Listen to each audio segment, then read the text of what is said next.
He talks here about, it's his game plan. He's going to attack every hitter. He's just got to work on that location. Yeah, I'm always going to attack, and I'm always going to go right after guys. And I felt like maybe a certain pitch here or there that maybe I could have gotten a little bit down below the zone, a little more off the plate, whatever it might be. But it's just how it went, and I didn't execute. Yeah, I mean, if you were watching the game, you saw it. Everybody saw it. He was just catching way too much of the plate. Yeah. Yeah, and then the other thing that's kind of disappointing is that, you score 6 runs, and that's kind of one of those situations where you got to take advantage of that. I mean, it wasn't that many more hits, but they averaged 5, or they had 5 every night against the A's, and they end up getting 8 in this one, including a couple of home runs from Rosarena and Rayleigh and Raleigh too as well. So yeah, that was kind of, I don't know. It just feels like with the lack of offense, it's one of those that kind of gets to you a little bit, because it's like, man, we scored 6 runs. We don't do that very often. Yeah, well, and I think we had somebody send in a text yesterday that said, "Watch, they're going to score 7 runs and lose." Well, they weren't far off. They were pretty close. They weren't far off. I think they said 7. I can't completely remember. But, yeah, somebody sent in a text like that. I wanted to give them credit, although I can't remember exactly what they said. But it was a night where the offense showed up. I mean, look, this is a loss is a loss. And it was a terrible start for Hancock, and all of that remains true. But there were some really good things that came out of the bullpen. Again, I thought did an outstanding job considering what they were asked to cover in that game, covering 8 1/3 and doing it without your high leverage arms. And the offense, guys were waiting on, guys were counting on to be the producers in this lineup. They stepped up. I mean, you had Robles with a hit. You had Julio had 2 hits, including a triple. You had Cal Raleigh with a hit, his first home run of the season, which was great to see, because he's a huge part of what they need to get done. And then Rayleigh with a home run in the bottom of the 4th. Here's the 0-1. Swung on, crushed right field. It's on its way, and this one is gone. Luke Rayleigh. His first home run of the season, a solo swat into the seats. And the Mariners take one back. It's now 8-3 Tigers. Yeah, we got to play this one for equal time, or Dave will throw a fit. This is Cal Raleigh in his home run in the bottom of the 9th. 1 on, 1 away, and the 2-0 pitch to Cal. Swinging a high fly ball deep to left field. Carpenter going back to the 1 he tracked near the wall, and this one is gone. Goodbye baseball. Into Edgar's Cantina. Cal Raleigh with his first home run of the season. These guys keep fighting and fighting and fighting, and it's now the Tigers 9 and the Mariners 6. Number 1 for Cal Raleigh. He belted 34 of them last year. Yeah, I asked him for my birthday present if he could hit a home run for me. That was nice of him. Yeah, it was very nice of him. I'm sure he was thinking about that. Yeah, I always look at when one gets launched into Edgar's Cantinas, who would have gotten hit. I think it would have been Matt.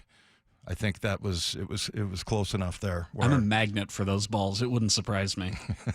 It ricocheted off. Guy lost a beer in the deal. Yeah, there was some room out there. It looked like, it was a little more sparse than it typically is, so there was some room to maneuver and have that ball bounce around. But, yeah, it was good to see. If anything, maybe it just takes a little pressure off these guys' shoulders where you're waiting for. I mean, Cal, at this point, it's 5 games. He's hitting $118. So that's good that he hit that home run. Maybe that just gets him mentally in the right spot. Again, Julio with 2 hits. You had a Rosarena with another home run.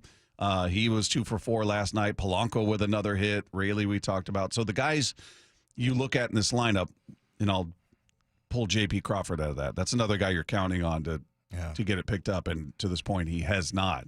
And he didn't in this game. But everybody else did, which was good to see. I mean, you had your, top 6 hitters all come away with at least 1 hit.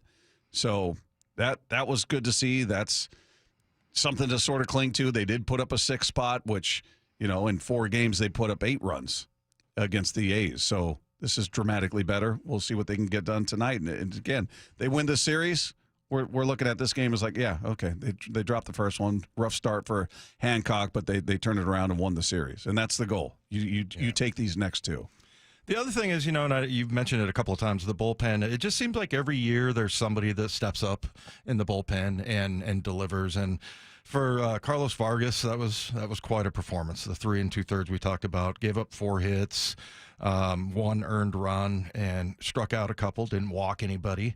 So that was key, man. I mean, it's a little thing, and it's just kind of the solace that you take away from a loss like this. It's frustrating because you did put up 6 runs, but that's. If that happened against Logan or Castillo or whatever, yeah, I would be worried. But, and so for Vargas to step up like that, I don't know how much of a surprise that was for Dan Wilson if he thought he was going to be able to go that long, 3 2/3. But, yeah, it was a nice little pleasant surprise there, I guess, that you just take away from a loss like this. Here comes the 1-1. Swung on a charge to left field. Rosarena back. He's near the track. A little back pedal. He's there to make the catch. How about that? Another 1-2-3 for Carlos Vargas. He's retired 7 in a row. He's recorded 8 outs. He's a guy that, when you talk to people about him, they love his arm. They love his stuff. It was just a matter of his command and knowing where the ball was going to go. There was some wildness to him. And last night he got dialed in. And he was huge, and Dan Wilson talked about him and the rest of the bullpen. I thought our bullpen did a really nice job, especially with Vargy there, giving us 3+ innings. Outstanding effort by him and all the guys today, bullpen wise. I was watching it last night when he said that, Vargy. I was like, yep, there you go. There's the baseball. There's the baseball lingo right there. It's always an E sound on the Vargy. But he was great. Yeah, does he call Bizzardo Bizzardi? Zardy? That's a good question. Zardy. Maybe it's that. Yeah. Yeah, but between those two, they combined for 5 2/3 innings, gave up just 1 run, 7 hits, 3 strikeouts, no walks. So, yeah, look, it's still a loss. Still, they got buried. They were down 6-0 before they ever touched a bat. So it was a big ask for them to battle back. They did put up some runs. So hopefully, there's some of these guys in that lineup are feeling like, okay, I'm seeing the ball. I was on it last night. I feel good going into the game today, and they can back up Logan Gilbert, and they can get back in the win column here. It's, again, 5 games is very early to make a cut-and-dried determination. They stink. They're terrible. They're great. They're going to be a World Series contender. We're going to find out. We're going to find out. But it's I get it. It's hard to pace yourself. It's hard not to sit there and watch and go, what the hell is going on here? This is brutal. But this was an easy game to take positives from. Yeah. For me. Some of the other ones against the A's, you're going, I didn't feel that good. You lost 7-0. There's not much I can pull from this game that I feel really good about outside of Castillo's changeup looked great. There's a redeeming quality to this game last night. If you're being honest and you look at it, there's certainly things you can pull from this game and go, all right, if they can continue to do this, then they're going to be fine because it's not going to be very often their pitching blows up the way it did last night. Yeah. We got some people already bailing here. Why must we roll out a minor league starter like Hancock? It's number 6 overall pick, man. I know, and not only that. This is a really good rotation. It's not like you can just pluck these guys off of trees, right? Even though it does seem like so. To me, that's kind of that's an example of maybe being spoiled. Yeah, I would say this. The reason he's in the minor leagues is because you have a 1 through 5. Yeah. The guy's a big league pitcher. It's going to happen. It's going to happen to one of these other guys in the starting 5. They're going to have a day where they go out there and just get lit up. It's just how it goes. I'm not going to look at him and say, "Oh, he stinks. He's terrible." He's not electric like the rest of the rotation, but he's a good pitcher. He showed it last year. He can keep you in games. He's a young guy. We'll see what he does. I don't hold him to the same standard. He would be your legit 5. Whereas we talk about everybody else's 1s and 2s. He's a guy you'd look at and go, yeah, he's a 5. But he did his job last year. He pitched that way. He'd give you 5 or 6 innings, like we said, and give up 3 runs or less. Only 2 games did he not do that. He did have the 1 blow up last year, and I think you learn from that. It's just baseball. So I don't look at him and say, well, why must we use this minor league pitcher? First of all, who else was there to be used? Right. Well, and then the other thing is I think you're forgetting that we're going to get Kirby back at some point. And at some point during this season, maybe 2 or 3 times, you and I are going to be having the discussion that Kirby, who just does not walk anyone, he might be the starter. He might be the number 1 guy as far as how we rank them. I don't think they're going to change the rotation anytime soon, other than for injuries. But yeah, that's who you're missing there. So Yeah, I mean, if it happens and, Hancock throws up a stinker there, I guess it's somewhat expected, like that's going to happen at some point. But let's not forget about George Kirby. Yeah, and you know what? Logan could throw up a stinker, and Luis could throw up one, and Woo, and Bryce already. It wasn't to this extent, but Bryce wasn't great his first outing. Right. So it's baseball, man. It's going to happen. It's not easy to watch. Trust me, I was there with you watching it last night going, come on, are you kidding me? But you put it in perspective and go, all right, go back and win the series. Get it tonight, get it tomorrow. You feel good about it. You took 2 of 3, you won the series, you did your job. All right, let's take 2. Well, this is interesting. NFL owners, you guys know NFL, right? The National Football League. It also stands for Never Freaking Leave Me By Myself, because I can't be trusted with sugar. Addiction to cookies and milk. I'm a child. I not only look like the child on the back of the milk carton, I also look like the undercover cop that's trying to find the kid. Anyway, NFL owners plan to continue discussing about the push after tabling a proposal to ban it earlier today. Boy, Mike Lefkoe is the hardest working man in radio, isn't he? Yeah, he's doing take 2 from the road. That's crazy. I can't believe it. Crazy. I mean, Matt could have handled it. Look at Matt's dying back there. We're fine back here. Don't worry about us. Loves it. NFL owners plan to continue discussions about the tush push. So in the story, it says there were 16 teams. 16 teams that support this. You need 24. So they've got to convince 8 more teams to jump on board the ban train and say, it's no good. We don't want this in football. And I'm just telling you, I am praying the Seahawks are not one of those teams. I would be embarrassed if they were. I'll be very interested to see how many teams try to run that now. I mean, would the Seahawks think about doing that? I mean, you got a guy like Anthony Bradford. I like Sundell, the kid. I mean, there's no reason to really like him that much other than they love him, and he's a big dude, a big center.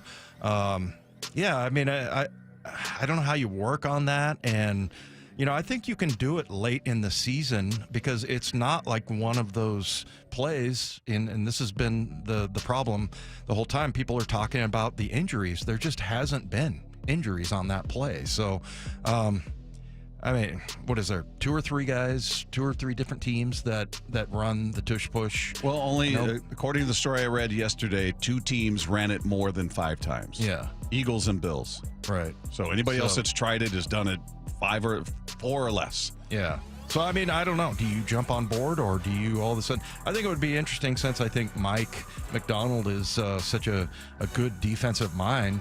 I would be thrilled to see him come up with a solution for that. Of course, we usually only have one Adam on this show, but he's somewhere in the world right now, probably ignoring one of Todd's text messages. But according to Adam Jude, the Mariners are in the process of ordering a handful of torpedo bats. That's a fun phrase to say, torpedo bats. That was actually my nickname in elementary school. From manufacturers this week. Guys, what are your thoughts about the torpedo bats?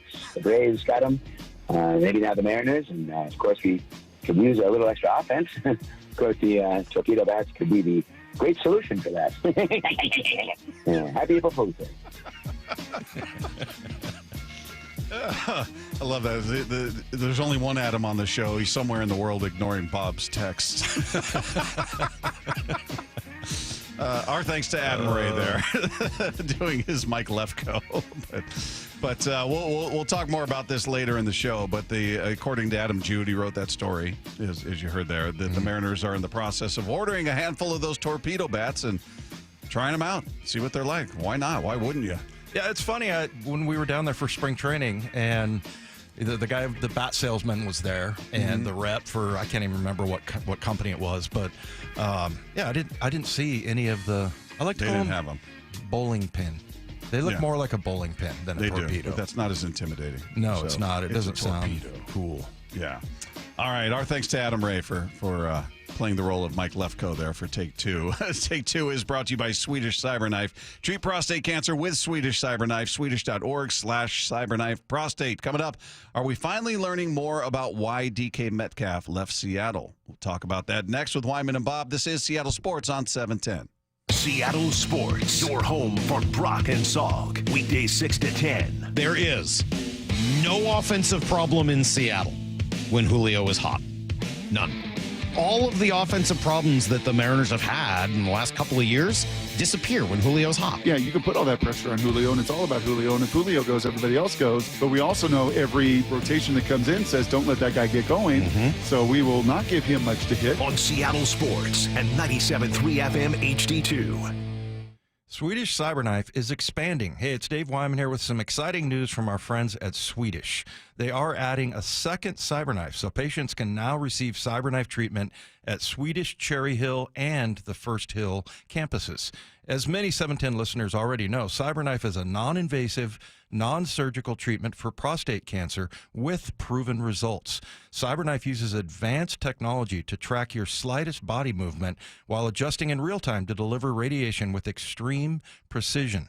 The result, healthy surrounding tissue and organs are spared from radiation. And the end result, excellent long-term cancer control and significantly reduced side effects. Compared with other radiation therapies, which last 6 to 9 weeks, the Cyberknife treatment period is typically only 5 days, with each session lasting less than an hour. So when diagnosed with prostate cancer, consider treatment with Swedish Cyberknife. Swedish.org/Cyberknife prostate. Treat prostate cancer with Swedish Cyberknife. Washington state has the third highest cost of living in the nation. If Olympia politicians raise taxes again, the cost of everything from groceries and gas to housing will go up even more. They've already doubled spending over 10 years, with little to show for it. Washington state needs lower costs, not higher taxes. Demand smarter state spending now at affordablewashington.org. Paid for by people for an affordable Washington and Olympia, Washington. Top 5 donors are Washington Alliance for Competitive Economy, Microsoft, Madrona, T-Mobile, and Alaska Air. Hey, Green Gobbler here. So you've got a clogged drain in your bathroom. Water in the sink's overstaying its welcome. You're spitting today's toothpaste on top of yesterday's toothpaste. You hope that it go away. Yeah, clogs don't just go away. I make them go away. I'm Green Gobbler, the only clog dissolver you need. I'm bleach-free, safe for your pipes, and I work. Guaranteed or your money back. Because I never met a clog that was gonna unclog itself. Green Gobbler. Let the gobbler get it. Taxes was taxing. Now taxes is relaxing when you file for free. I can file for free? TurboTax Free Edition. Roughly 37% of filers qualify. Simple Form 1040 returns only. See if you qualify at turbotax.com/free. I can file for free. Now this is taxes. File for free with TurboTax Free Edition and get your maximum refund. No schedules except for earned income tax credit, child tax credit, and student loan interest. See if you qualify at turbotax.com/free. So I formed Davis Law Group about 30 years ago, and I would get, the same questions from people about what to do in the case of an accident. Do you need a lawyer? To the point where I decided that I would at least write a book which would answer the common questions that I would receive as a lawyer. Once I wrote my first book, it proved to be hugely popular. I decided to write then a series of books in different accident cases so that we could really teach people about their rights, how to protect them, and how to decide on whether they need a lawyer and what lawyer to hire. I've found in my career that having a client that is educated and knowledgeable about their particular type of case really helps the client and also usually ends up making the case or the claim more successful. To get your free copy of any of my Washington accident books, visit WashingtonAccidentBooks.com. We are Seattle Sports, the home of the Seahawks, Mariners, and everything Seattle sports. Watch your favorite show live at seattlesports.com. Jay Leno, live Wednesday, April 9th at Muckleshoot Event Center. Come laugh it up with one of comedy's living legends. No politics, no lectures, just jokes, and they're all clean. Get your tickets before they sell out at muckleshootcasino.com. Jay Leno live Wednesday, April 9th, only at Muckleshoot Casino Resort. Muckleshoot. We've all been there. Sleepless nights, mind racing, wondering if your business's security service is really protecting what matters. At Bay Alarm, we can put your security insecurities to bed. Video security, burglar alarms, fire alarms, access control, 24/7 monitoring, and more. Our advanced technology and personalized support ensure you can rest easy, knowing we're here for you, your people, and your business. Visit bayalarm.com to talk to a local security expert. Bay Alarm, we got you.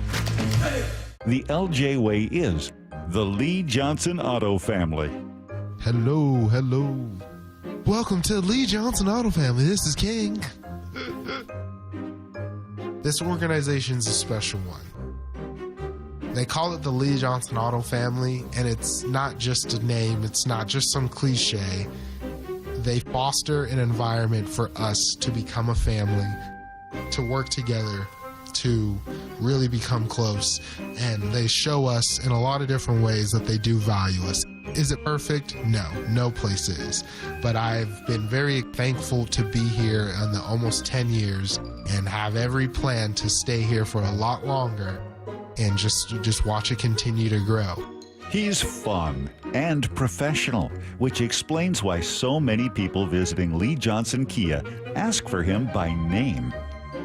The LJ way is the Lee Johnson Auto family. This hour is brought to you by Legacy Group Capital's Northwest Fund. From the Quantum Fiber Studio, you're listening to Wyman and Bob. Weekdays 2 to 7 on Seattle Sports and 97.3 FM HD2.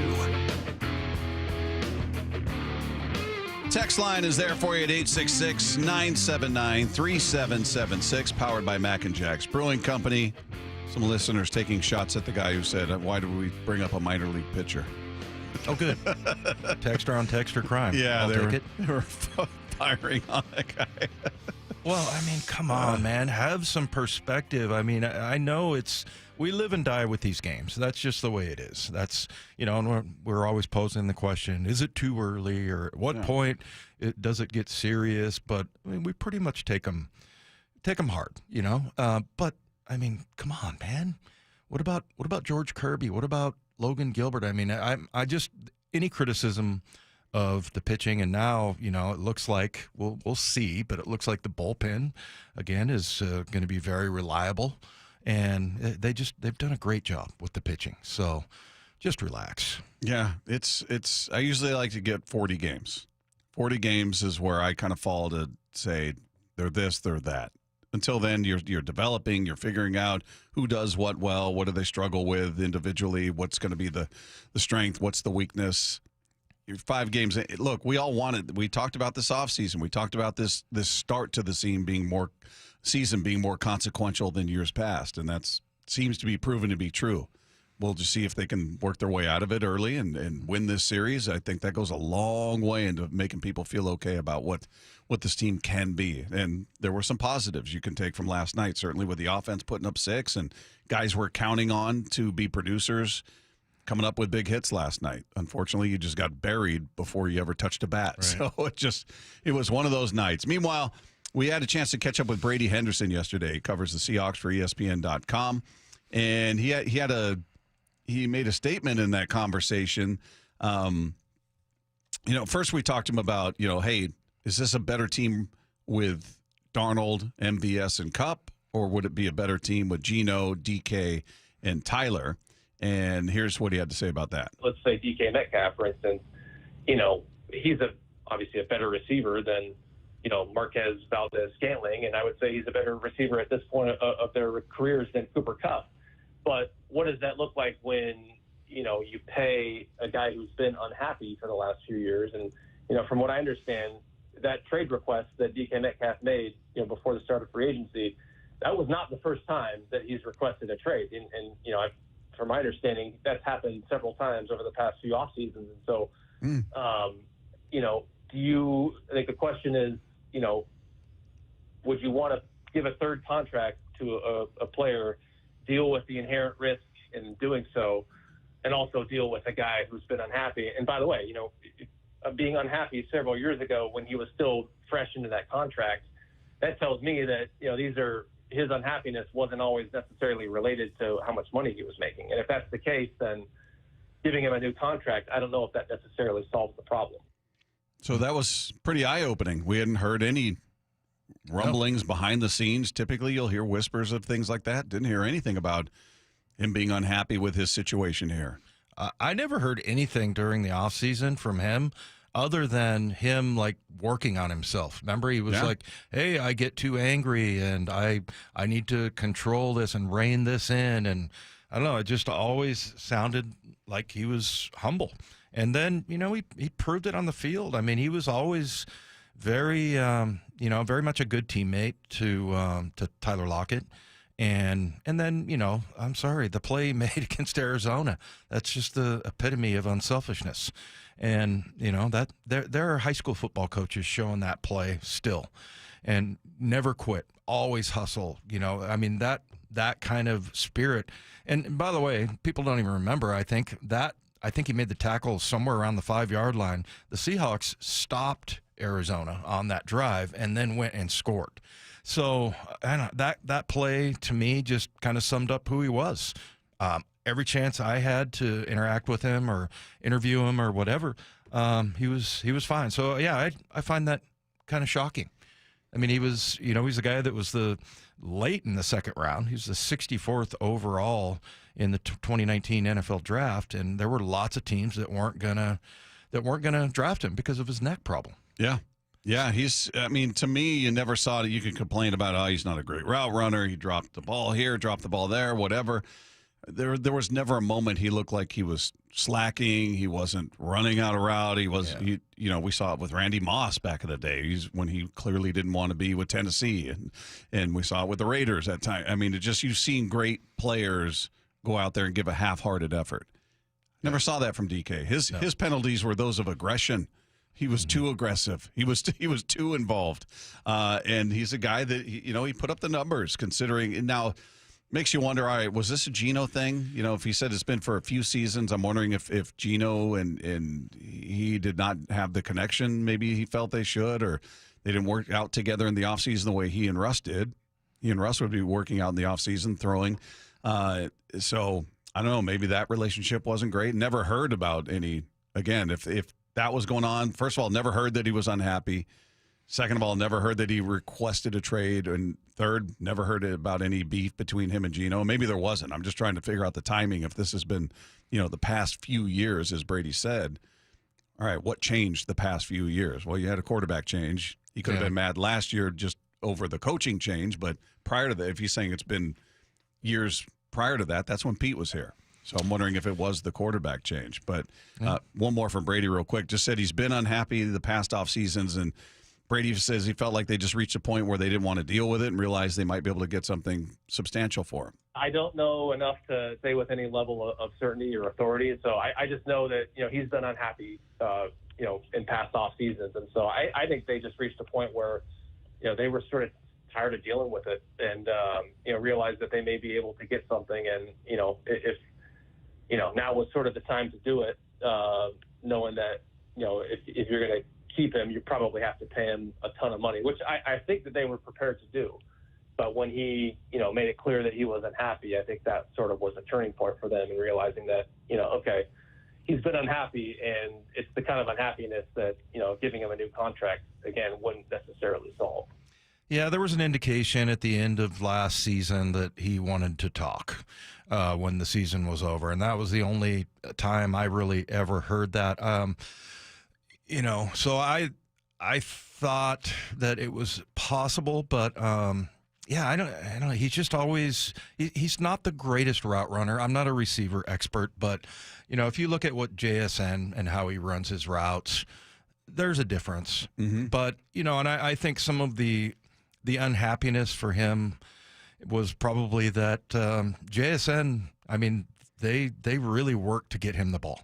Yeah. And they really didn't necessarily do that to get DK the ball. But, you fired the offensive coordinator, so there's still time for him. So obviously there's something that maybe it was because, hey, this is going to be a run-heavy offensive group that's coming in here.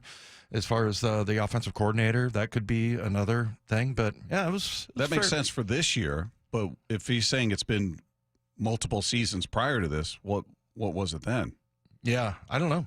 I think maybe it was just a culmination of a lot of different things. The other thing is I think also that players have an idea in their mind where they want to be at a certain point in their career. And what is this, seventh year, I think, coming up here? Yeah, he's played 6 years in the league. And, you know, I think maybe he had bigger things that he imagined and thought he should be at a higher point in his career than he is right now. All right. Coming up, some big stories coming out of the NFL owners' meetings. We'll attack some of those. Coming up next with Wyman and Bob, this is Seattle Sports on 710.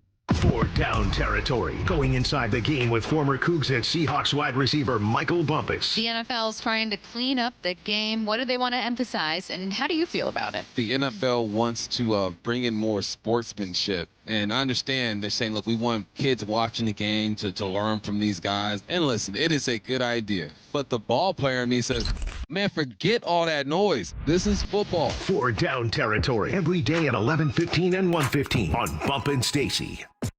Comcast Business helps turn today's small businesses into engines of modern business. It's how restaurants become reliably up and running neighborhood favorites. How retailers become seamlessly restocking, cyber-securing must-visit shops. And how healthcare offices become the data managing caregivers that we all depend on. With reliable connectivity, enhanced cybersecurity, advanced fiber solutions, and Wi-Fi backup, Comcast Business is powering the engine of modern business. Powering possibilities. Now through April 21st, new customers can get started with 150 megabit internet and security edge for $49.99 a month for 12 months with a 2-year agreement. Plus, ask how to get a $500 prepaid card on a qualifying internet package. Call today.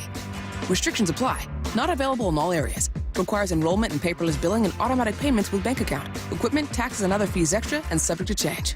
Early termination fee applies.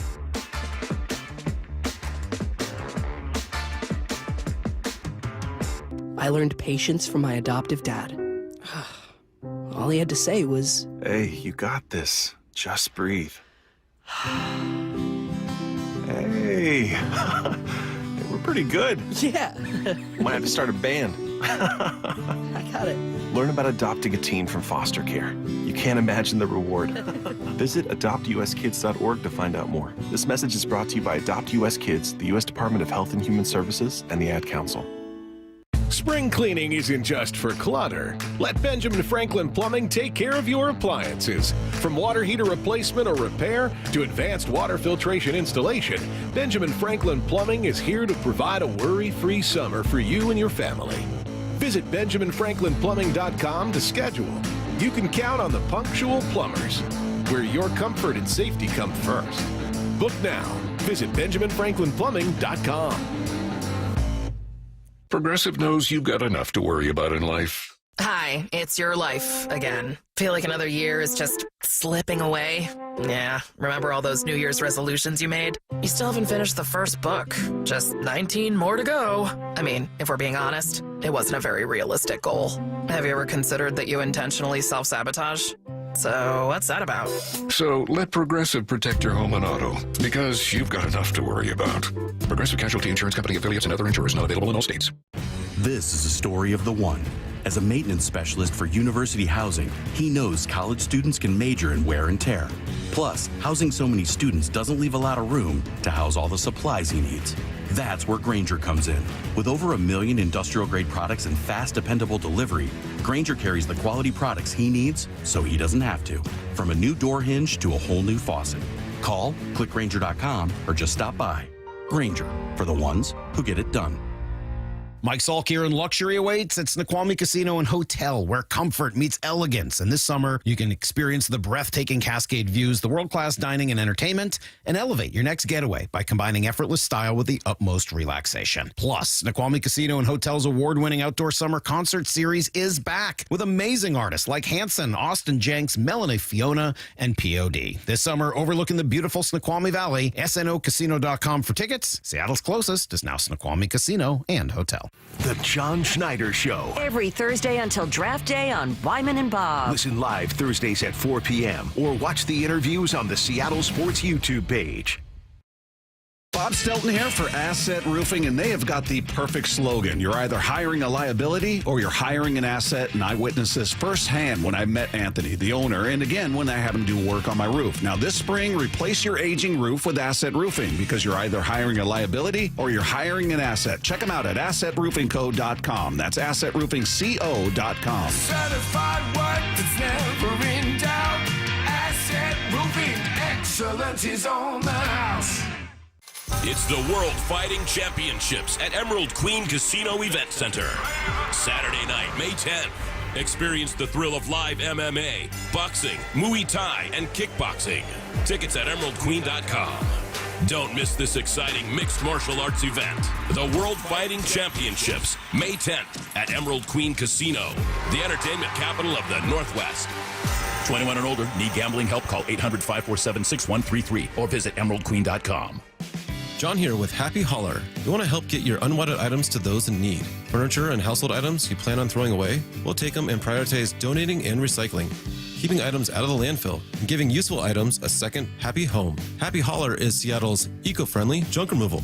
We work with over 20 nonprofits all over Western Washington to donate used items. Make yourself, your community, and the planet happy. Reclaim your space. HappyHauler.com, hauling with a heart. Washington State ranks number 5 in the country for auto theft. The most high-risk vehicles are Kia, Hyundai, Ford F-150, F-250, and F-350. Help keep your car safe with these simple and important tips. Don't leave your car running unattended. Park in well-lit areas. Lock up every time. Keep valuables out of sight. Use an anti-theft device like a steering wheel lock. Share this information with friends and family. Prevent the theft and keep you and your vehicle safe. These tips brought to you by the Washington Auto Theft Prevention Authority. From the Quantum Fiber Studio, you're listening to Wyman and Bob. Weekdays 2 to 7 on Seattle Sports and 97.3 FM HD2. Text line is there for you at 866-979-3776, powered by Mac and Jack's Brewing Company. Owners meetings happening out there in Florida, and there have been some rule changes that were announced this morning. The touchback on kickoffs will be marked at the 35-yard line for the 2025 season, a move that the league officials and special team coaches said will prompt a significant increase in the return rate. What do you think of that? I like that one because that got kind of old at the end. Everybody was just letting it sail through the end zone, and they're kicking it out of the end zone. And it's kind of a So I mean, point I think of the play was gone. They've done a good job with that. I feel like. They're calling it the dynamic kickoff was a little bit cheesy to me. Early on, I was like, there's nothing dynamic about it. But, what did they have? We decided, was it 7, I think, return touchdowns this year? Was it 7 or 5? I can't remember. I thought it was 7. I just remember DJ Dallas was first. He was, yeah. And you're going, oh, of course. And it was with another team. Yeah. Yeah. I think it was Arizona. He was with Arizona, and they were playing the Bills. Yeah, it was a significant play. But yeah, I think they've done a good job with that. There hasn't been a huge spike in injuries or anything like that. And then, also just putting it in play again. I always think about Rufus Porter. Like, he made the team because he was running down on kickoffs, and he was a demon as far as a coverage guy.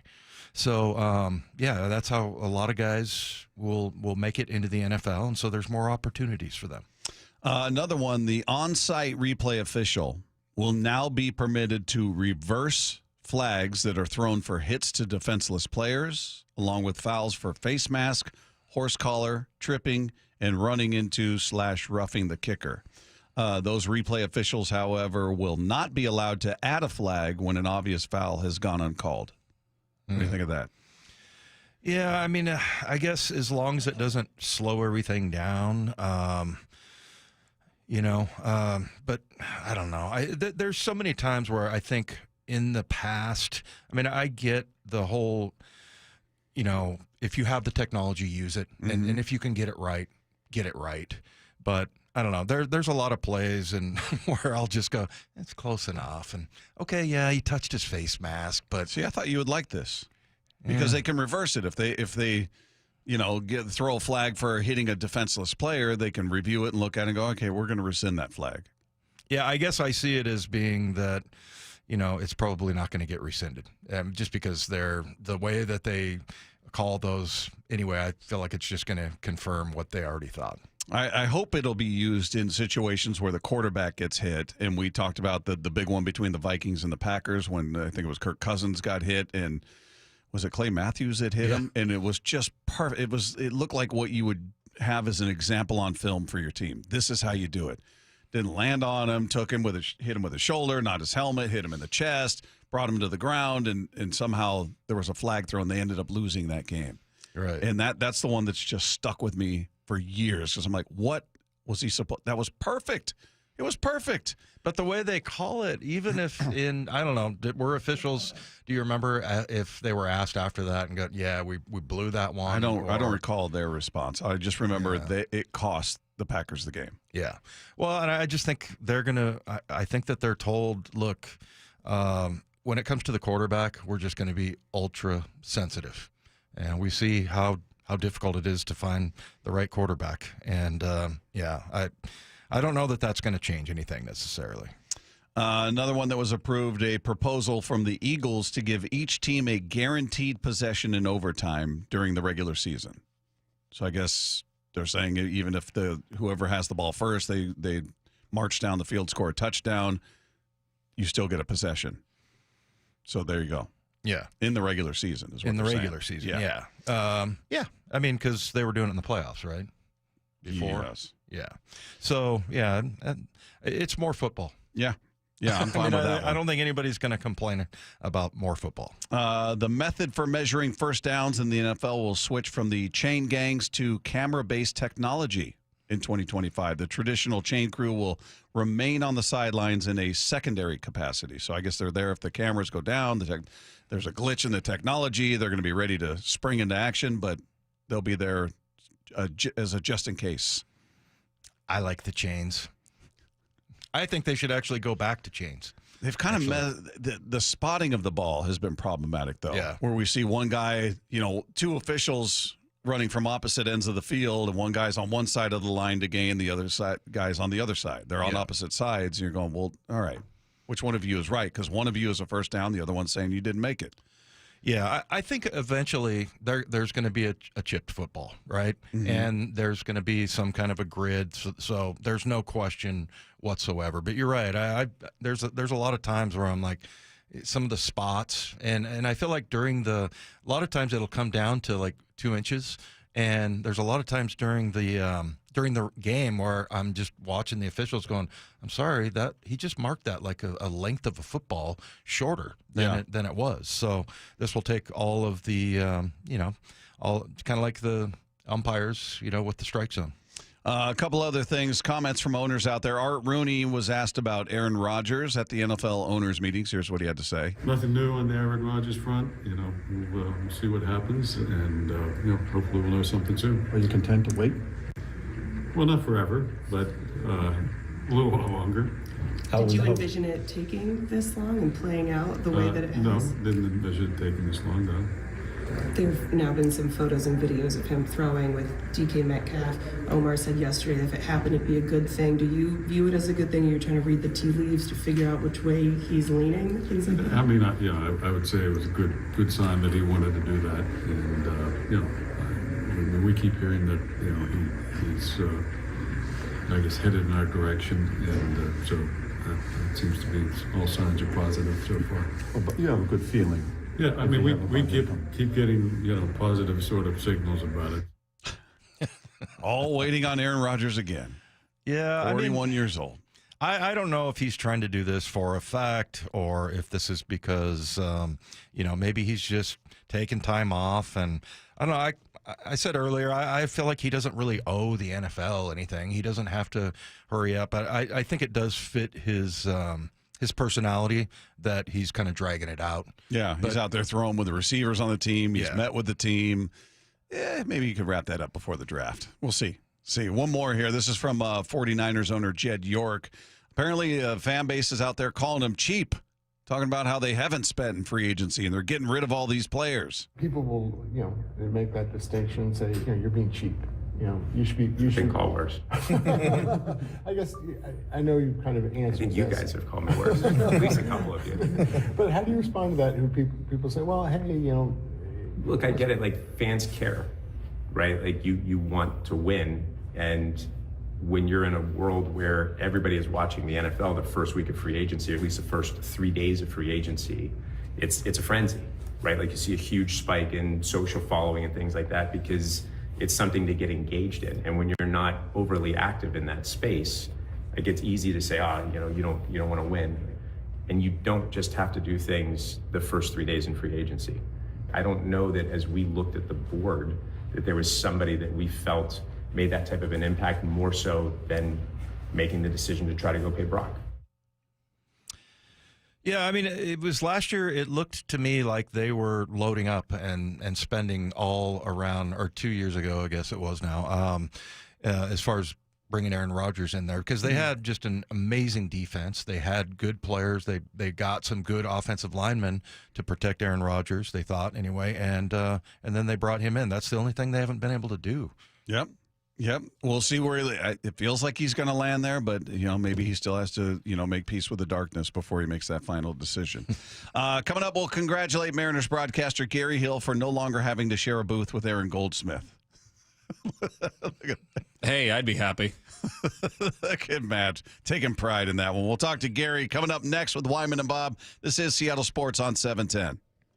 When you're on the pitch clock and don't have time for your favorite Seattle sports shows, listen to the podcasts on demand. How about that? Unbelievable. Who would have thought? Every hour, every interview, every look behind the scenes. Dan Wilson's the new skipper. This is a window. This is a time where we can get it done, and that's the hope. That's the vision for this club. Find us on SeattleSports.com, the Seattle Sports app, or wherever you get podcasts. Holy smokes! Never miss a minute of Seattle sports, the home of the Mariners. Hey friends, Stacey Rost here. Who has some of the best deals on new Fords and Isuzus in the Pacific Northwest? Wayscar Ford in Auburn. Who has a large selection of the highest quality used vehicles in the Pacific Northwest? That would also be Wayscar Ford in Auburn. And what dealership promises no games, no gimmicks, and never any pressure to purchase? Yes, that is correct. It's Wayscar Ford in Auburn still. Who's the only Ford dealer in all of Washington to offer a 5-day or 500-mile, no questions asked, 100% money-back return policy? Wayscar Ford in Auburn. They offer free lifetime powertrain warranty on virtually all of their new Fords. Who's the only dealer that will purchase your used car, pay you right up front, and then once they resell your old car, return 50% of the profit to you? Only Wayscar Ford in Auburn. They've given over $750,000 back to customers who have sold them their cars. And finally, what dealership has been family-owned and operated in Auburn for over 103 years? You guessed it, Wayscar Ford in Auburn. Visit them at wayscarford.com. From whiplash to herniated discs, there are a few car accident injuries we've all heard of. J.P. Pendergast with Pendergast Law explains that even the most common injuries differ from one another. Pre-existing conditions, health history, beginning of treatment. There are hundreds of factors that make every person and every injury unique. While these variables aid medical treatment, the strongest case recoveries must also take them into account. Could you explain a little bit more? Our team at Pendergast Law is obsessed with turning over every stone to differentiate each case. This requires thorough investigation, diligent listening, and relentless research. We never pursue cases with a one-size-fits-all approach. We built our success by treating every injury and every case with the individualized attention our clients need and deserve. Pendergast Law's individualized approach to even the most common injuries makes the difference in case outcomes. It's another reason why I can't recommend them enough. If you or a loved one has been injured in a car accident, call Pendergast Law. We can help. Are you looking at diversification and stability with your investment portfolio, especially with the volatility right now in the stock market? Hi, I'm Scott Riereka, CEO of Legacy Group Capital based in Bellevue. We've been running local real estate investment funds for over 18 years. We've had 0 investor losses and have averaged double-digit returns since inception. Maybe it's time to take a little risk off the table given market conditions. For stability, there's no better option than Legacy Group's Northwest Fund, a fixed return of 9%. Legacy's Northwest Fund also accepts IRA accounts as well. Find out why over 1,000 local investors have invested over $250 million in our Legacy family of funds. Get in touch with us today. Legacy's Northwest Fund returning 9% has limited opening for new investors right now. Call 425-635-4700 or visit LegacyG.com. That's LegacyG.com. This is not investment advice. Legacy investments available to accredited investors only. Details at LegacyG.com.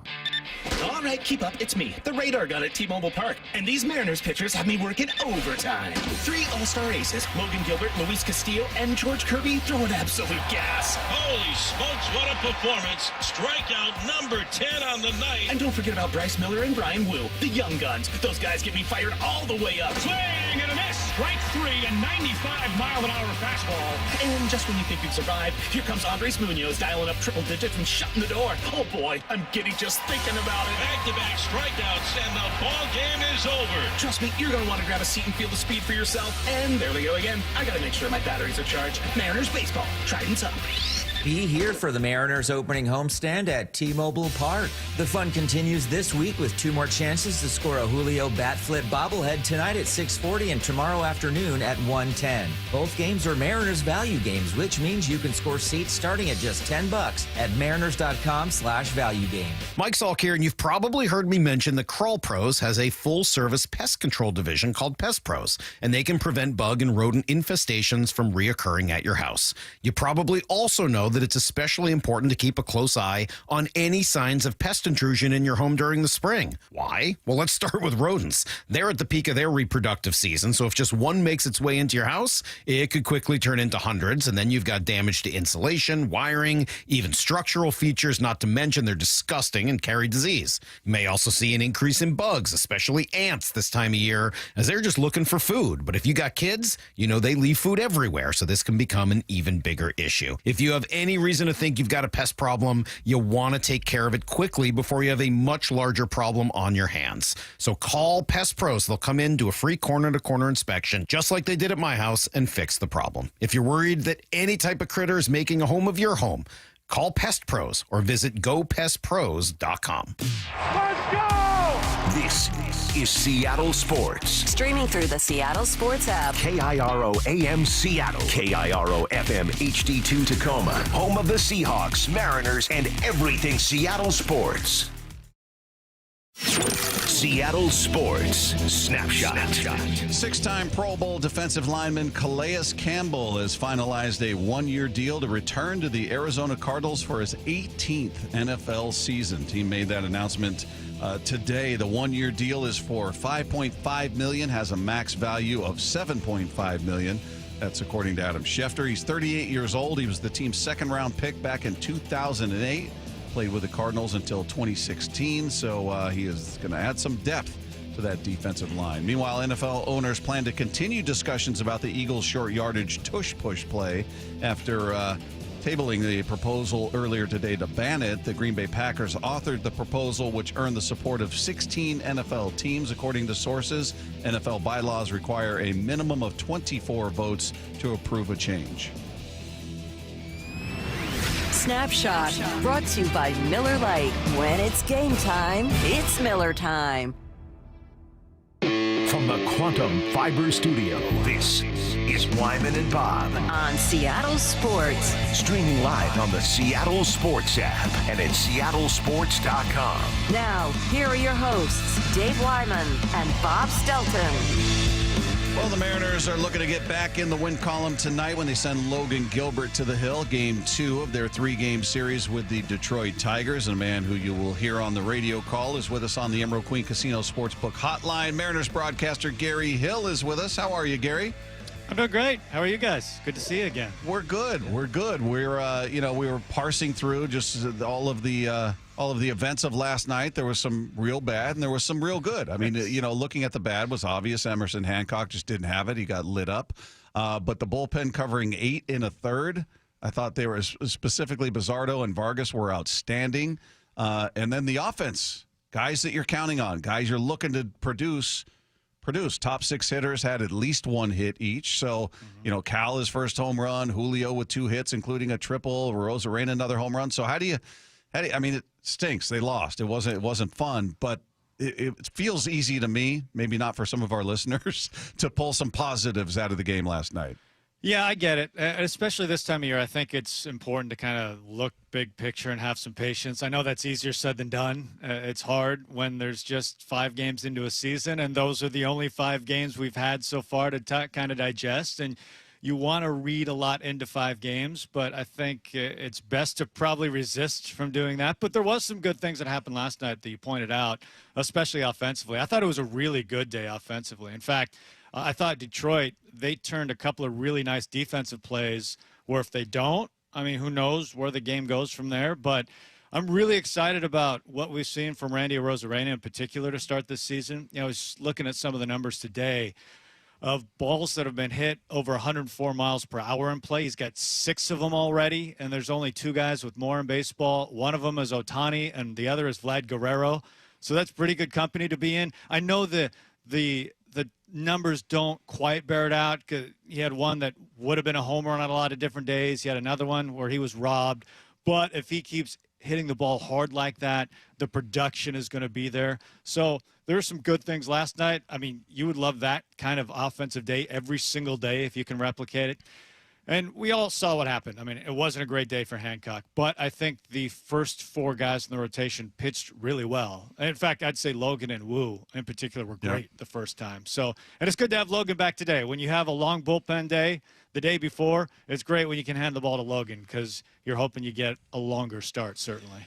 Yeah, Gary, I get a little irritated when people start complaining about the rotation. And I'm like, hey, we still have George Kirby. At some point, he's going to be back. And, you have one guy, Emerson Hancock, who, it just wasn't his night. But tell us a little bit about him, his personality, and how you think he'll bounce back from this. You've gotten to kind of know him down at spring training and just being around the team. Honestly, I was pretty surprised by it. I thought he had been in this exact situation last year when Wu was on the IL. So he started the season with the team and filled in from time to time during the course of the season. Keep in mind, they only threw 7 starters last year, and one of them was Diaz, who pitched 1 time. So essentially a 6-man staff last year. And I thought he was ready for this. And I think it was just a bad night. I think that's what happened. It was just a bad night. I was really curious to see what it looked like in the regular season, because he added a sweeper, which I thought would really help his situation. His velo looked pretty good last night. He just had a tough time finding the zone more than anything. So we'll see where it goes. Like, he is going to be needed again at some point. That's going to happen. He's going to have to pitch again at some point. The Mariners are going to need him. And it's kind of the reality. I think we all got used to essentially last year, 5 guys taking the ball once Wu came back every single time up until Castillo got hurt at the very end of last year. But that's kind of the reality of baseball. Most teams have to deal with this, is you don't necessarily get a guy lights out every single time that takes the ball. And you just have to ask that guy to try and keep you in a ball game more than anything. Now, he didn't last night, but that's what you're looking for usually out of your 5 spot. And with Kirby out, that's what the Mariners will be asking, to keep you in a ball game at that point. Well, and that's what he was last year. The second game of his season last year, he gave up 8 runs to the Brewers. Now he went 3 1/3. He lasted a little longer, but he got lit up, and then he bounced back. He only had 2 starts last year where he gave up more than 4 runs, 4 runs or more. So he was a guy who was very consistent at giving you 5, maybe 6 innings, holding them to 3 or fewer, and just giving the team a chance to win. I think we look at it just, to me, it highlights the dominance of the 5 you've got, because there is a drop off from them to Hancock. He's not as electric as those guys. But he's a solid pitcher. I mean, I think he's the one guy you'd look at and say, yeah, that's a back of the rotation guy, where everybody else in this rotation is a 1 and a 2. So we're so accustomed to seeing that. When you see something that is a legit 5, perhaps it's a stark contrast. Yeah, it's why we talk about this being one of the best, if not the best, rotations in baseball. It's the depth, because every single guy you send out there, you almost have the advantage every night on paper, which is pretty remarkable to say. And so it's not a fair comparison, I think, when you compare the 5 they have to really anyone else. And Hancock will be back. We'll see who makes the next start for the Mariners, but I'm certain that he'll make more starts for the Mariners this season at some point. I know it's a small sample size, Gary, but Bob mentioned the performance by the bullpen last night. Who has really impressed you so far? I know it's only 5 games in, but who do you think has kind of surprised you a little bit coming into the regular season? Well, Vargas was certainly the hero last night. He almost matched his, his previous MLB innings pitched in one game last night. Overall, though, I've been kind of, one of the struggles they had last year was the bridge to Munoz and trying to figure that out. And they had some real struggles for a lot of the season until it got stabilized late with Snyder and Taylor. So I've been watching that situation pretty closely. I've been pretty encouraged by what we've seen so far. I thought Spire looked great in spring, and the one time we've seen him so far, he was throwing 96 miles per hour. I think that's a real difference maker for the Mariners, especially when you look at a team like Detroit. It didn't come up last night because the game wasn't close, but when you have like Carpenter and Green hitting back-to-back two lefties in a big spot, like, you need that lefty. You need Spire to go get those guys. That's why he's so important. I've been really encouraged by Santos along those lines. I think he's looked really good his first couple times. His stuff is wicked. And so you kind of, you envision when Brash is back and Taylor is back and you still have Snyder and Spire and Santos, you can see how this thing could really be a menace leading to Munoz. So it would turn from what was shaky last year to a real strength this year. And that's, I think, what excites me the most about the bullpen, because we should mention Munoz has been great. Munoz has been Munoz so far. He's had 2 save chances. He's locked them both down. I think we all feel great about that. For me, it's like, who's getting the ball to him? I think we've had some good signs early. Hey, what did you think of Dan's decision to keep Raley and Tellez in there facing lefties? Do you like that? Yeah, is he trying to just get them more turns against lefties, or what do you see behind that? I thought the tricky part of that, it's funny because Aaron and I were texting back and forth about that as it was happening and just kind of bouncing off what we thought in that situation. The tricky part about that for me, it was the 5th inning. So you still had a lot of game left. And the way I thought about it with Raley in particular, I thought it's the 5th inning. You're still down by a bunch. If you're going to come back and win this game, you're going to need Raley later in the game, because Raley's going to come up at some point with guys on, and you're going to need him to do damage. That's kind of how I was thinking about it in the moment. So I wasn't surprised that they stuck with Raley, because I thought they'd need him later on. And he drew a walk against a really tough lefty, which was impressive. I thought the tougher decision was Tellez, and that's one I was going back and forth on too, because it's the 5th inning. It's pretty early. I probably would have, but I'm not saying I'm right.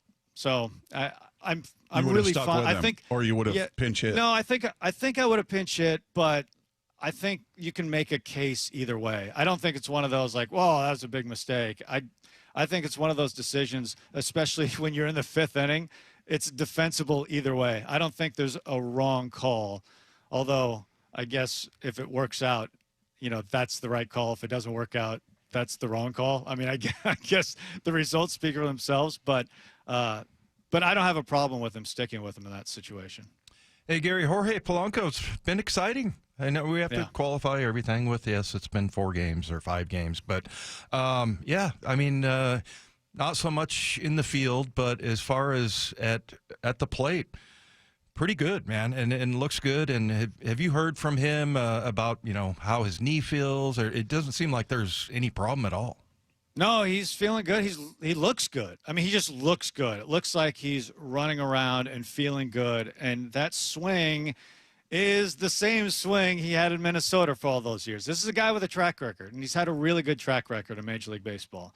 And he didn't have a good year last year. And as we know, he was playing through a lot of pain last year. And to the extent we weren't aware at the time, we found out, of course, in the offseason. But he looks like he has always looked at this level. And that's a really good hitter. And he's been a really good hitter so far. And you point out it's early, but we certainly have liked what we've seen so far. And the way I kind of think about this offense moving forward is I'm a big fan of the top 5 in the order. Like, I like how it sits with Arozarena in the middle. You have Cal, of course, and Julio, and Victor at the top, and then Raley. Man, if you can get a productive Polanco and a productive JP to go with that, I think you really have something cooking offensively. And it was that kind of night last night. I know it was in a game they lost because they gave up a ton of runs, but I think we saw the potential in the game last night of what this offense can be. Not that they're going to score 6 every night, but I think they have a chance to do some damage more consistently this year than last year. Hey, you brought up JP. He's 1 for 13 so far. What are you seeing out of him versus what you saw in spring training? Didn't get a chance to see much of him when we were there in spring training, so I didn't really have anything to compare. What did you see there versus what you've seen so far? Yeah, I mean, I don't see anything different. You know, he's taken a couple of walks. It's as we've mentioned, and I think it works both ways. It works for Polanco, who's been hot, saying, hopefully this continues. I think it works on the other side for JP, where it's early. It's so few at bats. Like if you took a 1 for 13 in August, you wouldn't think twice about it because it's just in the middle of everything. I think it's one of those things. It's early in the season, so I think it's hard at this point to draw any conclusions about what we've seen so far offensively. Got to get the bat flip Julio bobblehead in here. Oh, shot look at there. that. You see that, Gary? That looks you like great. that? I do like that. I like that a lot. That's a great bobble. They're doing it 3 nights in a row, right? Yep. Yeah. So, doing it tonight and tomorrow. Yeah. Hey, what have you noticed the similarities and differences between the way Dan Wilson and Scott Service have run the team so far? So are you talking like on the field during game? Or during are you talking games. More? Yeah. So it's interesting because it's always been kind of a collaborative effort anyway, which I think is good. I don't think you want to be in a situation where one guy is making every decision without good information. You know what I mean? So it's always kind of been collaborative how they go about making decisions. But I think there have been some subtle differences, I guess, with maybe some, pitching changes or pinch hitting or not. Maybe the 5th inning was an example. But it's always hard for me, too, to decipher exactly what's going on, especially early in the season, because generally you want to be careful with relievers, specifically, like be careful with them going back-to-back, being careful with how many pitches they throw. And it's the hard thing for me kind of dissecting what's going on because we just don't have all the information.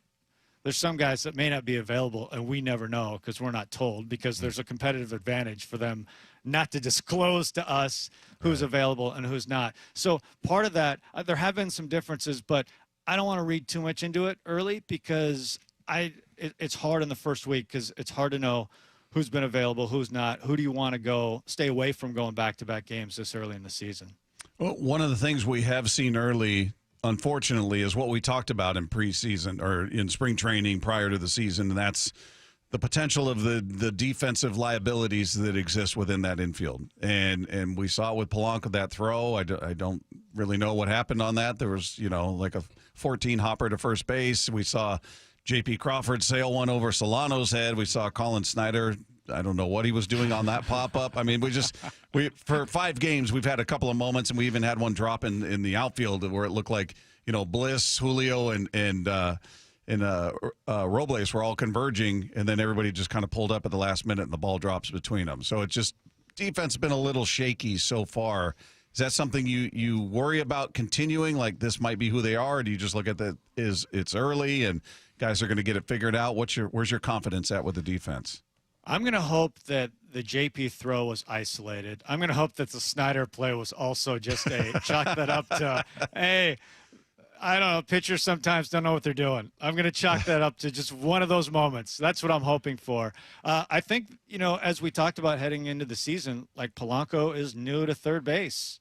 There's a lot new for him there, and I don't think any of us know exactly what it's going to look like. And hopefully we see fewer moments like that, with the kind of the spike throw to first base, but I don't think we really know what that's going to look like. On the other side of that, kind of the positive side, I was really impressed with Bliss. Yeah. I thought he played really well defensively because I remember when we talked before opening day, there's a lot of unknowns about the infield defense. So I don't think we can draw any conclusions yet because Polanco's kind of new. Rayleigh hasn't played a lot of first. We haven't seen Bliss a lot at second base, and Bliss has been really impressive. So for that part, that's been good. But I still think the infield defense is an open question. Like that is going to be something to watch. And I just hope pitchers get out of the way next time. That's what I'm hoping. Just move. I wonder what Cal was thinking. I mean, it didn't look like he said anything, but like, I don't know. I mean, does he just kind of give them like a disapproving dad look, or how does he handle those situations? Because you're like, come on, man, You're the pitcher. You're supposed to be the least athletic guy on the field, right? And I always think the position players don't have to say anything because, honestly, you're the pitcher. You just made it harder on yourself. You're the one that made it worse for you. I don't think those guys have to say a word because he's the one now pitching with a runner at second base instead of the bases empty. True. It costs him the most. Yeah. Hey, looking at the starts of the regular outside of Emerson Hancock, you brought up, I mean, Logan Gilbert was spectacular. Hopefully we get another version of that tonight. Brian Wu was fantastic. Give me your thoughts on what you saw from Castillo and Bryce Miller. I thought they were both good.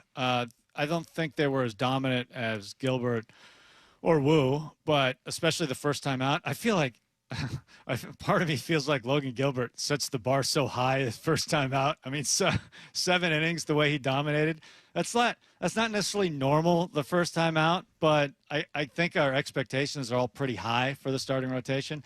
I think Miller and Castillo both pitched well. I think there were pitches they would both want back during the course of the outing, but they both got in good grooves in their outing. They both put down a number of guys in a row and generally looked good and did what you would hope their first time out, and that's give your team a chance to win. And both those guys did that. Now, it fell apart after the fact, but they did their job. So I would take that start every single time. I know the expectations, I think, for Miller especially are a little bit higher, but he'll be better in starts as we move through. But I think the first start was good. How much do the antics of Arozarena and Robles affect pitchers? I mean, just like last night, his at bat, I think he got to 3-0, and then he took a couple of pitches, and then he ends up striking out. But I don't know. It just do pitchers notice that? Does that sort of get under their skin? I don't know. Maybe it depends on the pitcher more than anything. Yeah. It's a good question. Yeah, maybe a veteran. It feels like a guy like Scherzer would probably just throw at him. That's something that he would do. But I think most pitchers generally can shake that kind of stuff off. I think the things that bother pitchers more in a good way is like when Victor is on base and he's a threat to steal. Yeah. I think that's the kind of thing that pitchers become way more aware of than I think what hitters do at the plate, if that makes sense. Gary Hill. You hear him every night on that Mariners broadcast. You're going to hear him tonight, Game 2 of the series against the Detroit Tigers. Gary, always fun to talk to you, man. We appreciate it. Have fun tonight, and we'll talk soon. Sounds good. Thanks, talk Gary. to you guys again. There you go. There's Gary Hill, everybody. He'll be on the call tonight, and hopefully we're talking about another Mariner win with Logan Gilbert on the hill. You couldn't ask for a better guy to go out there and try to get you pointed in the right direction. At least with the pitching, anyway, on the heels of what was a really off night for Emerson Hancock. You expect a complete 180 in terms of your starter, and maybe the offense could pick up where they left off. Yeah, that part was good. But, yeah, I don't know. I just I feel like we're spoiled here. Some of the just based on some of the texters, and I know a lot of the texters don't control their emotions very well. But, I mean, the complaint. There's some overreaction there? Well, yeah. I mean, like, what are you doing rolling out a minor leaguer? And, it's hard to get a 1 through 5 where, the 4 and the 5 are, within range of, the 1 and the 2. And that's kind of what they have. So, look, Kirby will be back at some point, and we'll be crowning him the opening day starter, I'm sure. But, yeah, I just that is surprising to me. There was strikeouts are still a problem. I get it. I think those things can be complained about. But when you have one stinker of an outing, and all of a sudden it's like, what the hell are they doing? I just come on. Who was the better option? I missed that. Yeah, I don't think they suggested one. I mean, yeah, I don't know. Yeah, the pitching is not something you should be leaning into right now. Yeah, they're all gonna take their turns with subpar nights out there, and hopefully he got his out of the way early. Talking about Emerson, again, he had one in his second start last year where he gave up 8 runs, and he became a very reliable pitcher when you called upon him last year. Outside of that, so I don't have any big concerns over that. Meanwhile, what has Jeff Passan noticed about the Mariners offense so far? Let you hear what he had to say coming up next with Wyman and Bob at Seattle Sports on 710. The John Schneider Show. Every Thursday until draft day on Wyman and Bob. We are now speaking with the architect of your Seattle Seahawks. How we doing, football fans? With Seahawks President of Football Operations and General Manager John Schneider. My job is to do what's best for the Seattle Seahawks organization. I have to keep wrapping my mind around that and trying to communicate effectively. Listen live Thursdays at 4 p.m. or watch the interviews on the Seattle Sports YouTube page. What's the standard the Seahawks defense needs to be held to under Mike McDonald? The John Schneider Show. Brought to you by Pizza Hut. Confidence is knowing you're ready to handle whatever comes your way. That's what it feels like to take on your workday with Cintas. They make sure your AEDs are up to date, your fire extinguishers are tested and inspected, your floor mats are cleaned and delivered, and your workwear looks good, feels good, and is freshly laundered with the Cintas Apparel Plus program. So are you ready to take on today? Visit Cintas.com. Oh, I'm ready! And get ready for the workday. Workdays can be unpredictable, but your workwear shouldn't be. With the Cintas Apparel Plus program, you'll have freshly laundered garments for everyone on your team delivered every week. Cintas has workwear for just about any job imaginable, with high-performance fabrics and an uncompromising fit that stretches and moves with you. Don't leave looking and feeling good to chance. Visit Cintas.com. Oh, I'm ready! And get ready for the workday. Attention! If you owe money to the IRS, this is an urgent message. The IRS is cracking down by sending out collection letters, garnishing paychecks, seizing bank accounts, and putting liens on homes and businesses. They call it enforced compliance, and you better watch out because penalties and interest on unpaid taxes compound daily, making it even harder to get out of debt. Don't let tax debt destroy your life. You need to call Optima Tax Relief, America's #1 tax resolution firm. They're experts in taxpayer assistance programs that can save you thousands if you qualify. A+ rated by the Better Business Bureau, Optima's resolved over $1 billion of tax debt for their clients. Let them fight on your behalf, helping to put your tax problems to rest. Call the tax professionals at Optima now for a free consultation. Call 800-343-6460. 800-343-6460. 800-343-6460. Optima Tax Relief. Some restrictions apply. For complete details, please visit OptimaTaxRelief.com. Protein, protein, protein. Everyone is trying to get protein in their diet, but we need fats too. Healthy fat, that is, like the rich, natural peanut and almond butters found at G2G protein bars. Most bars don't have it because, well, most bars aren't real food or refrigerated. Fortunately for you, we aren't most bars. At G2G, you'll find a balanced helping of protein and healthy fat. The fact that they're delicious is just a bonus. They're fast, easy, and perfect for on-the-go families. G2G protein bars. Find them in the refrigerated section at Costco. Mike Salk here, and luxury awaits at Snoqualmie Casino and Hotel, where comfort meets elegance. And this summer, you can experience the breathtaking Cascade views, the world-class dining and entertainment, and elevate your next getaway by combining effortless style with the utmost relaxation. Plus, Snoqualmie Casino and Hotel's award-winning outdoor summer concert series is back with amazing artists like Hanson, Austin Jenks, Melanie Fiona, and POD. This summer, overlooking the beautiful Snoqualmie Valley, snocasino.com for tickets. Seattle's closest is now Snoqualmie Casino and Hotel. Washington State has the third highest cost of living in the nation. If Olympia politicians raise taxes again, the cost of everything from groceries and gas to housing will go up even more. They've already doubled spending over 10 years, with little to show for it. Washington State needs lower costs, not higher taxes. Demand smarter state spending now at affordablewashington.org. Paid for by people for an affordable Washington and Olympia, Washington. Top 5 donors are Washington Alliance for Competitive Economy, Microsoft, Madrona, T-Mobile, and Alaska Air. Subscribe to the Seattle Sports YouTube page to find new and exclusive content from your favorite shows and personalities daily. Just head to YouTube, search Seattle Sports, and click subscribe. Well, I'm here with my good buddy, Dr. Dan Nelson from Eastside Pain and Regenerative Medicine. And you've heard from Dr. Dan's patients over the years how a simple stem cell procedure has successfully conquered their pain. Well, folks, now it's my turn. After years of dealing with knee pain from all the football abuse, I can say my knee pain now is almost 100% gone. How'd you do it, Dr. Dan? Well, Brock, personally, I'm very happy that you did so well. And your story is like so many of our other patients who come in, former athletes and non-athletes as well, who have come in with chronic knee pain.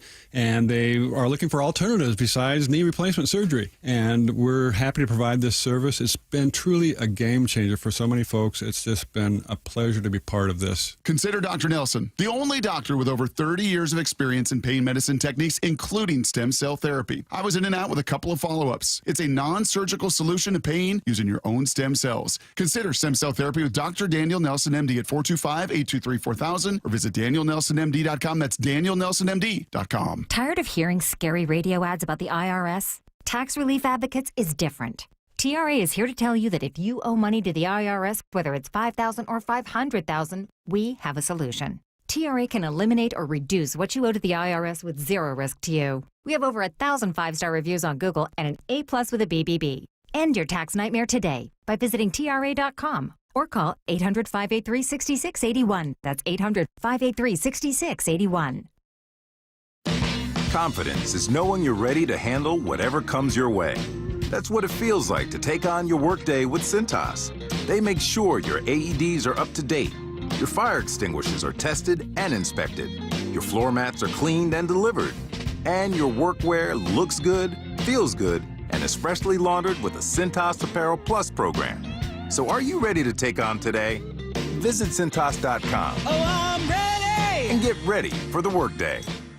From the Quantum Fiber Studio, you're listening to Wyman and Bob. Weekdays 2 to 7. On Seattle Sports and 97.3 FM HD2. Our thanks to Gary Hill, who joined us in the previous segment. If you guys are just tuning in and missed that conversation, you'll be able to find it on the podcast page after the show at seattlesports.com. Meanwhile, Jeff Passan on with Brock and Salk this morning. A few different things he was talking about. Got into the offense of this team and asked if, whether you can judge this offense over 5 games because it's pretty much the same group that was here last year. Here's what he had to say.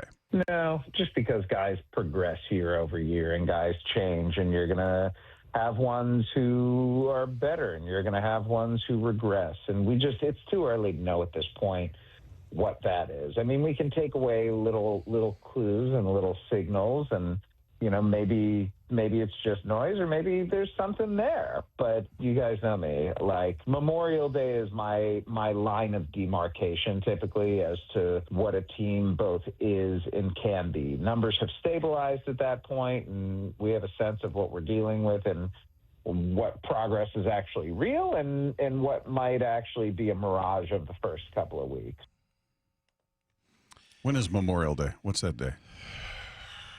End of May. End of May. Okay. I have no idea, Bob. I just threw that out there. You're just making that up. Matt, when's Memorial Day? End of May. You just saying that because Dave said it? Maybe. It's May 26th. May 26th. He Googled it. That's cheating. I didn't ask if you remembered it. Just ask what the answer was. However you get it is how you get it. End of May. We got a long ways to go then. Okay. Here's one that bothers me. The strikeouts. 50 now, and that's third in baseball, by the way. We're tied for 3. Yeah, third. But here's what bothers me more, is that who they're tied with is the Dodgers, and the Braves, and both of those teams offensively are pretty fantastic. Yeah, and the Dodgers have also played one more game than they have. Yeah, and that's right. The league leader has played 2 more games than they have. The Cubs lead the league with 62 strikeouts, but they've played 7 games, whereas the Mariners have played 5. That's right. Red Sox are number 2, by the way. What's that? Red Sox are number 2 with 55 strikeouts. I think 50 of those are Rafael Devers. So yeah, but yeah, I mean, you saw what all they did was launch home runs. I guess that was more the Yankees, but yeah, the Dodgers. Yeah, they're striking out like crazy, and they're 6-0. Yeah, so yeah, that kind of bothers me. You can look past those. It's sort of like penalties, when the Legion of Boom days, where the Seahawks were amongst league leaders in penalties. You're like, yeah, cost of doing business. It's all right because you're limiting the opposition's ability to score. You're winning games, and it's like the Dodgers. They're winning games. They're launching home runs. They're undefeated right now. So you're going to look at strikeouts and go, that's fine. Yeah, you don't care. Yeah, remember Michael Bennett and Cliff Averill jump off sides? Cost of doing business. Yep. He's going to get a sack the next play. Yeah, Passan talked about the strikeouts as something that has stood out to him so far with this offense. The one number to the Mariners stood out. The one number for the Mariners that stood out to me is 50, and that's 50 strikeouts and 149 at bats. If this team is going to win, it just cannot strike out as much as it does. Like that's a really simple thing, but I fear that because of the construction of this team, that's going to be hard. Like guys tend not to cut their strikeout rates demonstrably year over year. That tends to be something that stays pretty static. And when you look at the best teams in baseball, they, at least right now in the early going, they tend not to strike out very much. And except the Dodgers. But except for the Dodgers. That's kind of discouraging. That players are, that they don't make drastic changes. Well, and this is as we talked about going into this segment, essentially the same exact team you had last year. Yeah. I mean, Solano's a new piece. We'll see how long, Bliss is going to be here all year long. You saw him for brief moments last year. And then who else? Tellez. That's it, right? As far as new faces out there. So the idea, if you just go with what he's saying, that guys don't tend to change, that's just kind of a static thing. You're always going to be that guy, essentially. Then this is the same group that was amongst the league leaders or leading the league for the majority of last year, and they came in second the year before. And this has just been an Achilles heel for them, swinging and missing. And, I don't know if that's something that can be rectified with more time with Seitzer. They brought in new hitting coaches. They've got Seitzer. They've got Edgar for the full year. Jeff, he talked about that. He was asked why we're not seeing the difference at the plate that we were told Edgar brought at the end of last year. Baseball's hard. Like you can take the approach that you want and you can prioritize strikeouts, but if you have swing and miss in your game, you're not going to wish cast it away. You're not going to say, hey, today I think I'm not going to strike out. It changes everything about your game when you start prioritizing things that you are not physically capable of doing. And, with a guy like Cal Raleigh, it's an okay trade-off because the power is there. It's just you can't have guys who don't have slug and do have high strikeouts. Well, I'm trying to in Cal you don't really care about, but Teoscar Hernandez, when he was here, that was the case, right? I mean, he was striking out a lot, but he didn't have the power numbers to go with it, right? Mm-hmm. And now all of a sudden he's doing it with the Dodgers, seemingly. So I don't know. I mean, that falls in that category, doesn't it? Yeah, I mean, he's got the slug, is what he's saying. Like Cal strikes out a lot.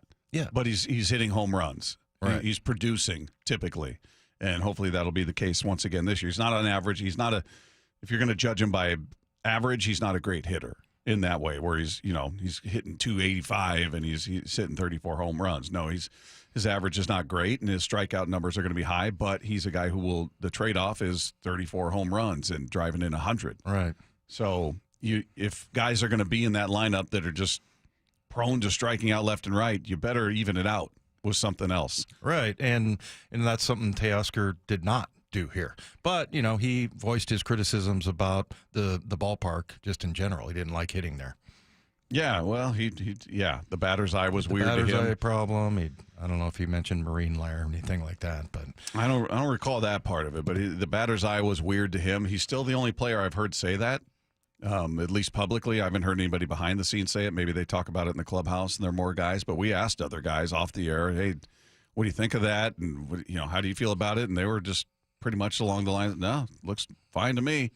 I was afraid when we were asking that question that somebody was going to go, well, now I'm going to notice it. Thanks a lot for bringing it up.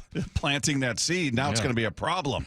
Yeah, I don't know. We'll see if they, is there an eagerness to the beginning of the season? Perhaps there is. Perhaps the number will come back a bit. But the history of this team and the history of this group in particular tells you that's who they are. There's a lot of swing and miss in this lineup. That's just who they are. Cal strikes out. Julio strikes out. Rosarena, that's just what they're going to do.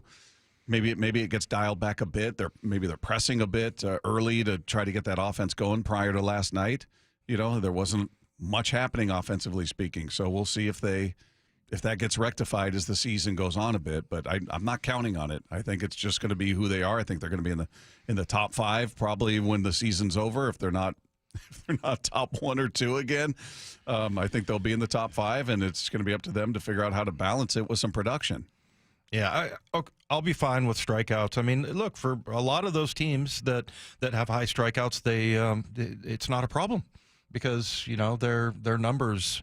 I mean, if the Mariners can just get to, like we talked about last year, somewhere in the middle, their on-base percentage climbed up in the top half of the league and by the end of the season, but the other numbers didn't. And, okay, average, fine, but I mean, you got to start hitting home runs, extra base hits that are going to go along with the strikeouts. We'll take the strikeouts, but not without the other things that come along with it, or should.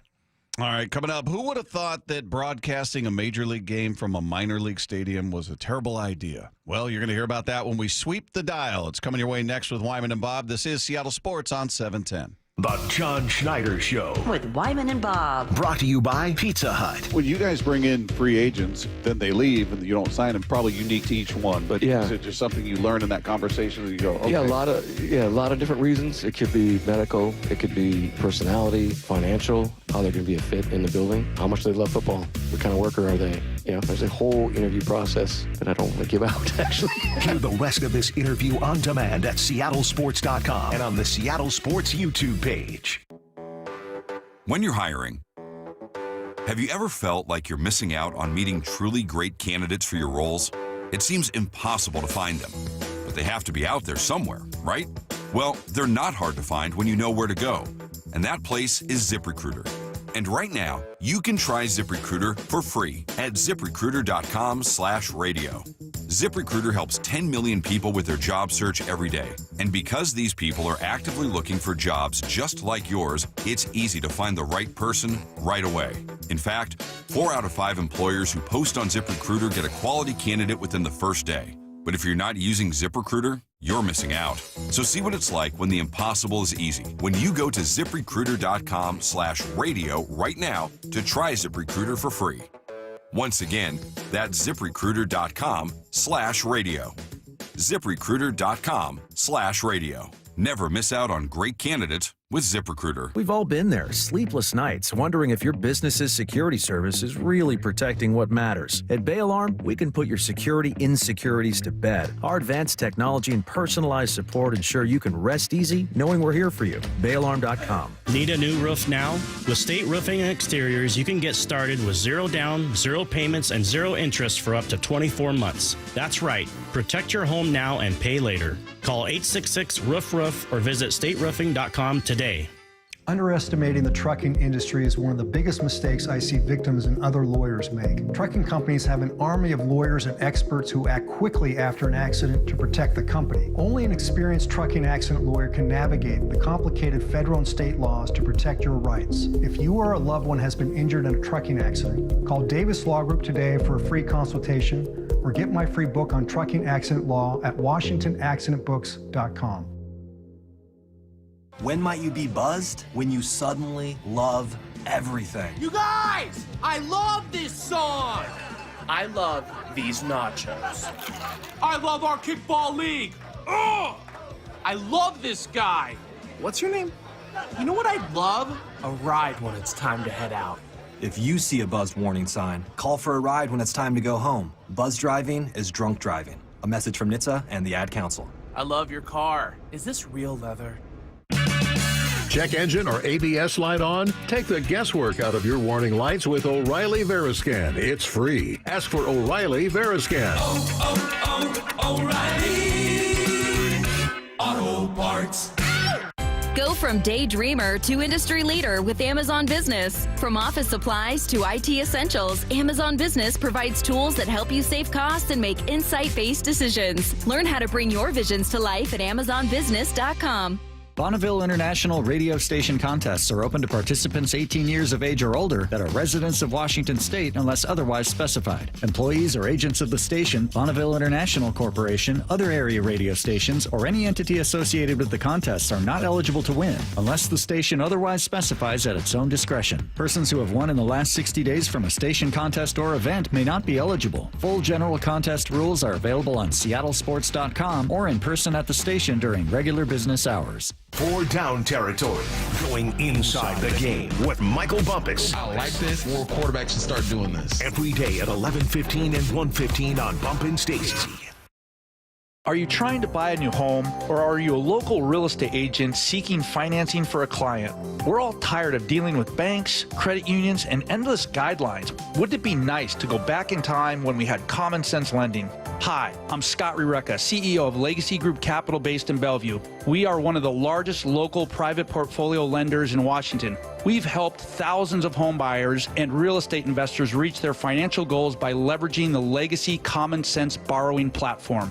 What that means is we lend our own money, we make our own decisions. If your deal makes sense, we'll get it done. Whether you're purchasing a new piece of real estate or refinancing an existing loan, bridge loans, construction, or regular home loan, it doesn't have to be as difficult as banks and lenders make it. If you're trying to grow wealth through real estate acquisition, come talk to the experts in private lending.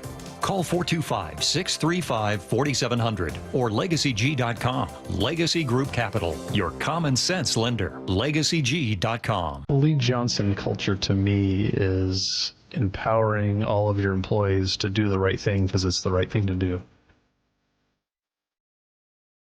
You know, there are certain things that it doesn't matter what level of employment you are in our organization. If it's not the right thing or it doesn't feel right, they have the ability to take care of the customer and make the decision without asking a manager, without asking an owner. The end result is they can speak to the customer with more confidence. They're definitely more confident in what they're trying to provide the customer, what the customer is trying to accomplish, and just giving them a better experience. His name is Justin Meek. He's the leader and caretaker of more than 300 full-time employees for the Lee Johnson Auto family. It's the united understanding among Lee Johnson employees that customers are the purpose of our day. The LJ Way is the Lee Johnson Auto. Scanning the airwaves for the most interesting and entertaining stories of the day. Sweeping the dial. Every afternoon at 4:45 with Wyman and Bob. Presented by Silver Reef Casino Resort. Mike Tomlin destroyed a reporter who asked him about DK Metcalf's love of candy. Apparently we have the same appetite with candy, me and DK. You hear about that? No, I didn't. Apparently he's 4 or 5 candy bars a day. Really? Not me. Really? That's what he said on a podcast. He wears it a little differently than you.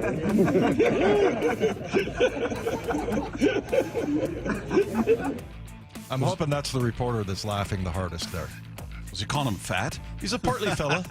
I'm guessing most people would pale in comparison physically to the way DK's put together. Yes, that's exactly right. He looks like an action figure. Well, and as Matt pointed out, he did look like he was sleeping at one point during the press conference. Yeah, this reporter's had a tough week. Yeah. He's been in 2 viral stories, one where he looks asleep and one where he's being called fat by a coach in the NFL. Is he That's fat? tough. Yeah, he's a portly fella. Okay. But spry. Spry. He's big boned. Just like Newman. That's right. There's a theme developing here. Matt, now that he's been in charge of sweeping the dial for 2 days in a row, he just likes it when people get destroyed. I really do. I think that's honestly the most fun you can have with this segment is just playing a clip of somebody getting just absolutely torched by a sports figure. It's great. He's made it clear he doesn't like people, so seeing them suffer would bring joy to it. Exactly. Producing is hard for me. Let me have this little joy, Dave. Okay. Sweeping the dial. Last night, Chicago White Sox play-by-play man John Striffen gave us definitive proof of the announcer jinx. Here is Mike Vassell. White Sox pitchers still have not given up a hit. 3-2. And of course, as soon as I say it, I still don't believe in an announcer jinx. I don't think it's a thing. No, I don't think anything we can do up here will affect anything that goes on down there. And he's right. It's such a corny thing. I mean, I think it's funny to joke about, but there are people that take that stuff so seriously. 2019, I think it was going into like game 6 or 7. And I went to some kind of an event. It was over at the stadium, charity thing, whatever, but he's all dressed up. This lady comes up to me and goes, "Nice job with Russell Wilson. You said he hadn't thrown an interception, and it was week 8, and then sure enough, you mention it, and he throws one, I think it was against the Ravens, that actually got returned." Yeah, but I was like, "Oh, yeah, that's funny." You know, she's like, "No, seriously, why did you have to say that?" And I'm like, "Come on, you got to be kidding me." See, I'm flattered you think I have that kind of power. That I've got that kind of influence over the forces of this world. I can dictate the outcome of plays and games based on something I speak. Something I speak into. I'm speaking it all into existence is what you're doing. Yeah, I crack up at it when people joke about it, and it's. I mean, Sims was the best. I told you about when he's mentioned a no-hitter on air, and people were like, on Twitter, "What are you doing? You don't do that. You know you don't do that." He's like, "Stop embarrassing yourself." Which I agreed with. Sweeping the dial. Last night in their home opener from Sutter Health Park, the Athletics radio broadcast could not stay on the air. The feed to the park kept dropping, and before throwing in the towel and airing the TV feed, the studio producer had to announce another run for the Cubs. Nate Littlefield here in the A's production studios. Just update on the game. The Cubs scored again, so it's now 8-3 in favor of the Cubs. Athletics scored 3. Cubs are still batting with 2 on base, 1 out, 2 strikes. We'll keep you updated as much as we can. Thank you. Yeah. That's very A's-like. That's very A's-like. Of course. Oh, I guess they spent money on the actual roster this year, and they didn't spend it on their production. Sutter Health Park, huh? I guess. That's where they're playing? Yep, for the next 3 years. Oh, my goodness. Yeah, I mean, how much worse could it be than the Oakland Coliseum, though? I mean, it's a minor league stadium, so I don't know. Yeah, I think they have to leave and enter the way we see them in spring training, where you see them walking off the field. How they'd walk back to the complex to see the pitchers. Yeah, mid-game, they're walking along. There's no like leaving from the dugout in a tunnel. I think they have to walk out on the field to leave the game, and it's like a minor league park, man. Like spring training. Yep. Yeah. So it seems fun. It seems fun to be the A's. Did you guys see where they're holding their press conferences this season? No. Is it at the snack bar? Where is it? No. It is an actual outdoor wooden shed that you can buy from Home Depot. They have it set up like in the parking lot. In the parking lot? They're putting reporters in like a buildable shed just to do press conferences. It's honestly so funny to me. If you're an A's beat reporter, are you just like, this next 3 years is just going to stink? Yeah, and I'm sure they don't care much about their media. Oh, I doubt That's for sure. Yeah. I'm wondering is it like all the beat reporters from Oakland are they going to Sacramento? Are there beat reporters from Vegas that are saying, hey, we've got a vested interest in this team, so we're going to start reporting on them because they're going to be here in 3 years? Or I'd love to know who makes up the media scrum that goes to these games. Yeah. Well, the one thing they did do, remember there was that whole video they put out, and it was about what the stadium is going to be like in Vegas. Yeah. And there were like cooled seats and all these fancy options and everything. And so, yeah, they, I guess they're telling them, hey, hang in there with us for a little while. And we're going to have nice digs here coming up in a few years. Yeah, I'm sure it will be nice. It's by all accounts going to be a very small stadium in terms of attendance capacity. But it's hard for me not to root against not the players. And players are fine. They didn't do anything. But the ownership group has just been a joke. Yeah. They've been a horrible, horrible ownership group for years. Remarkably cheap, almost arrogantly cheap. Yeah. And now they spend a little bit of money in the offseason after they leave. The way they just seem to kind of stick it to the faithful that followed them for all those years and went out to that. By all accounts, I've never been to the building you have, but I've never heard a kind word about the place, and they did nothing to make it any better. So I root against that ownership group in such a big way. You ever taken like a tour of a like a battleship or an aircraft I think when I was carrier? a little kid, yeah. Yeah, you know how they have those little the doors that don't go all the way to the ground. Yeah, you have to step over up over it, the frame or whatever it is. Yeah, that was the press box at Oakland. And isn't there carpet like on the desks? Carpet on the desks, yeah. And then it's all frayed and everything, and yeah, it was just terrible. And I just remember going into the locker room. The last game I played in the NFL was in that stadium. What a glorious way to end your career. And it was I went back in the locker room like 5 years ago, and it's the same from 1995. And the press box is the same with the carpet on the tables? Yeah, the last time I was up there, we went down there in 2016 or 17, I think. And I was doing sideline or something, and yeah, went up in the booth and just awful. How filthy are those carpets? I wouldn't be able to sit in there. I'd be standing the whole time. One thing Bob's worried about. Yeah. I wouldn't touch them. I mean, come on. They're just infested with filth. No, you're right. I mean, carpets, that collects a lot of crap that you can't really clean. At least if it's like, a hard top, you can get wipe your it Lysol down. wipes out there. Exactly right. You can disinfect it. I doubt they're spending the money to bring carpet cleaners in there and do it up on the table if that's carpeted. So it's just ugh. Other people's like skin and fingernails. Dander and filth. I'm going to see if I could make Bob gag on the air. Yeah, I would. If I had to go there, I'd be standing the whole time. Just be the whole entire Don't touch me. I'm not touching anything. These shoes are getting thrown away as soon as I leave here.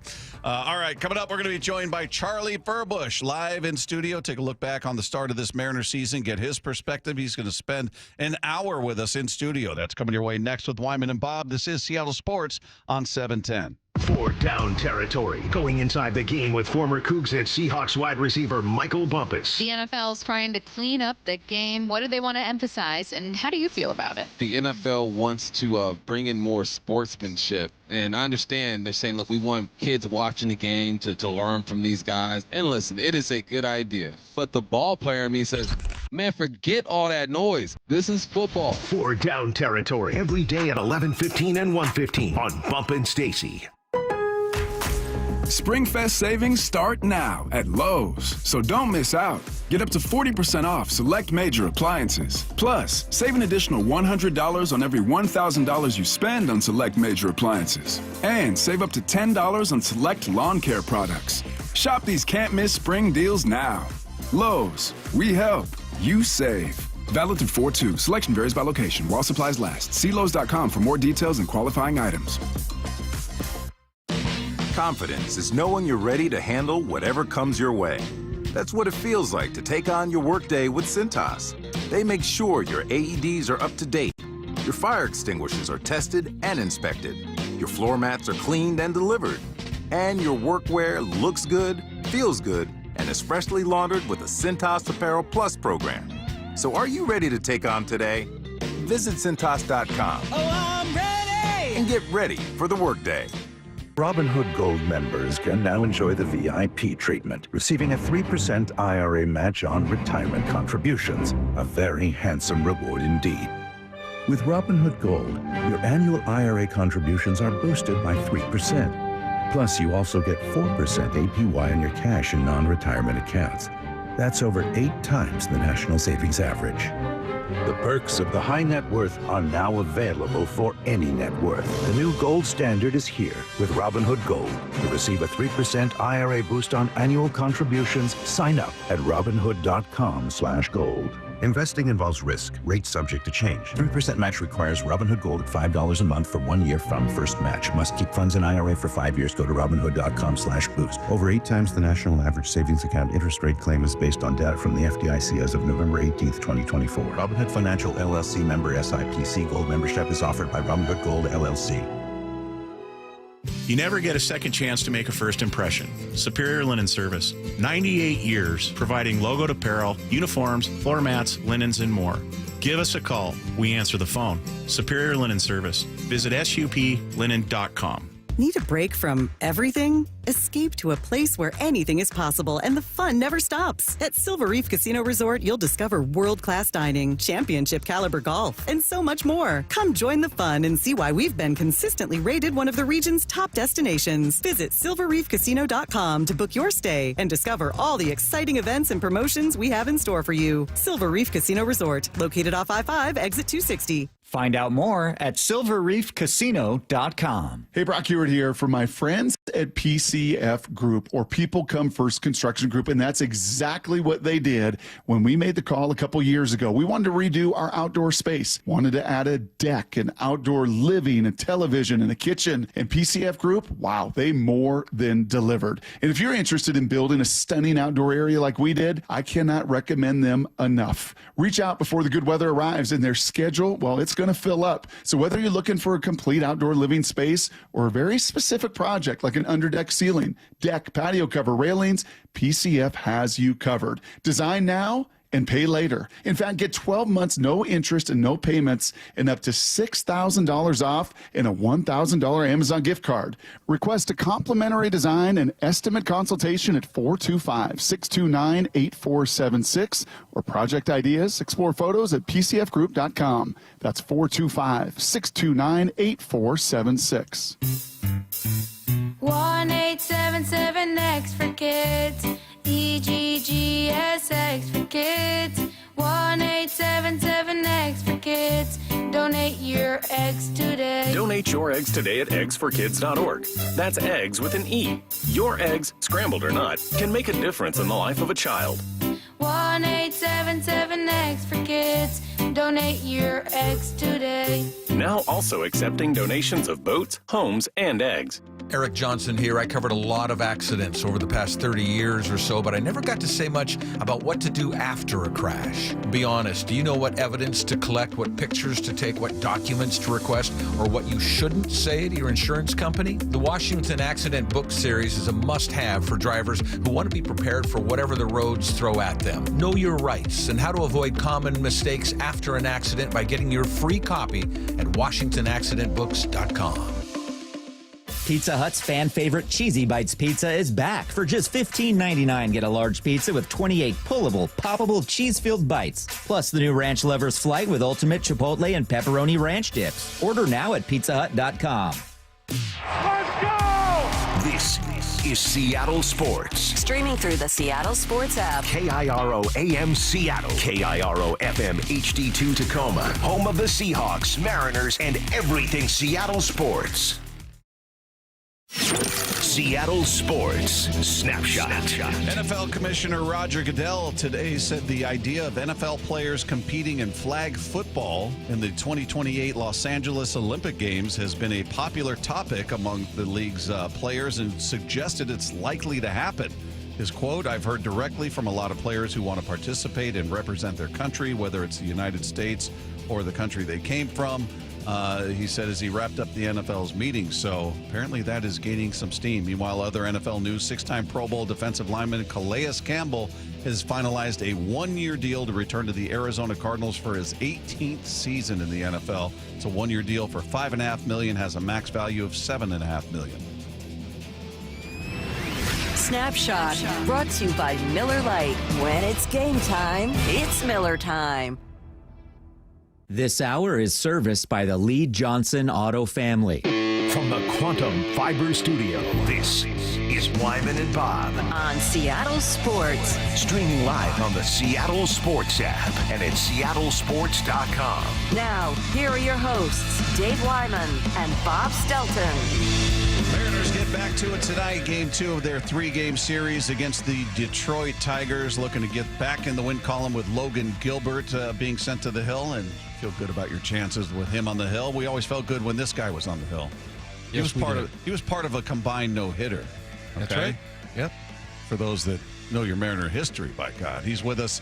Going to be with us each and every week, right? Charlie Furbush, you going to come hang out with us every week? Let's go. 162. Here we go. All right. Let's do it. Let's do it. Good to have you in studio, man. Great to be here.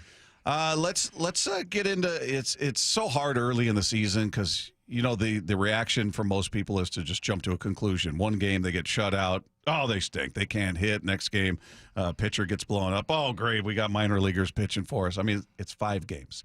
Let me ask you, as a player, how many games, or did you have a date or a number of games in mind before you felt like, all right, this is who we are, good or bad? I have a very clear picture of what this team is.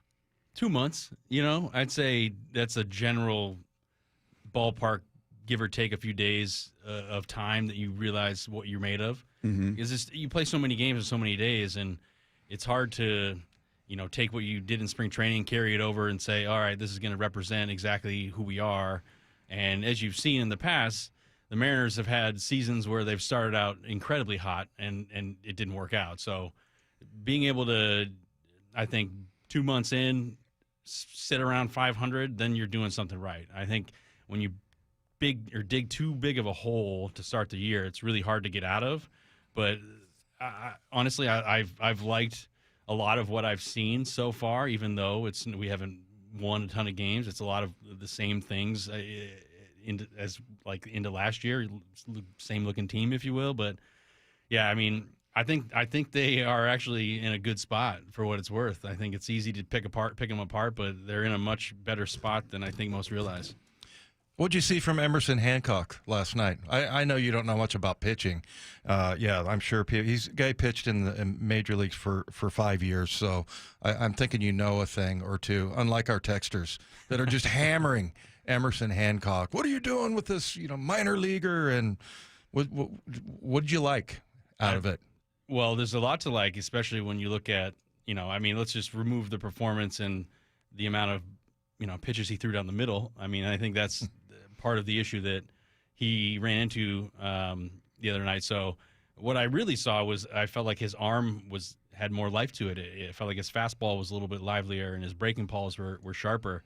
So that tells me that his experience last year has taught him how to improve on these pitches. And location, that's all you hear from a pitching standpoint. Like, it doesn't matter what you throw, how hard you throw, but if you can't locate it, then you're going to run into trouble. And I think that's what you saw the other night. It's like he just had a tough time living on the corners of the strike zone, and big league hitters hit pitches that are over the middle of the plate. So I really think he was trying to do the best he could to, make a name for himself. I mean, with Kirby hurt, he's coming in and, kind of been that sixth man in the rotation, and we've seen him in flashes of brilliance last year, and really kind of start the season off this year. It's not what you want, but, I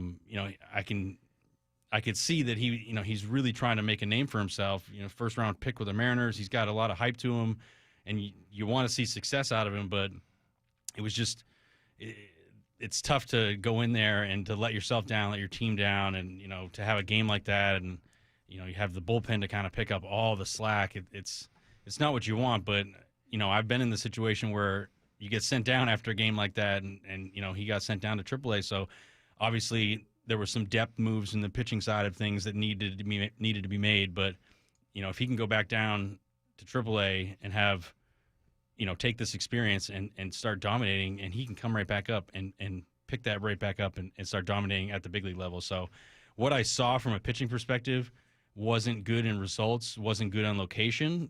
But if I'm just looking at pitching in general and performance and how he moved, how active his arm was, I was actually impressed. I thought that maybe it was a little underwhelming last year, in my opinion, and now I feel like this is his actual stuff was shining, as poor as locations as they were.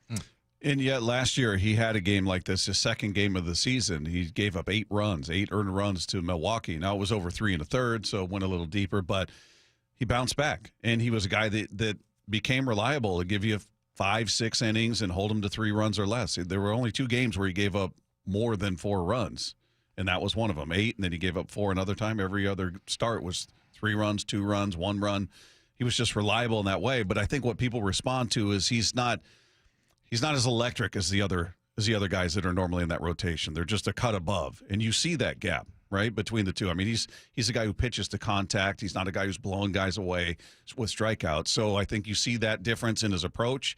And as you talked about, he's leaving cookies over the middle of the plate. They're going to square those things up like they did. Yeah, it doesn't matter if the Tigers are 0-3 coming in, right? I mean, they can hit the ball. So, yeah, seeing his performance, it's tough right out the gate. You know, you think, oh, everyone's ready to go, wants to give me the ball. I'm ready to pitch. I'm ready to dominate.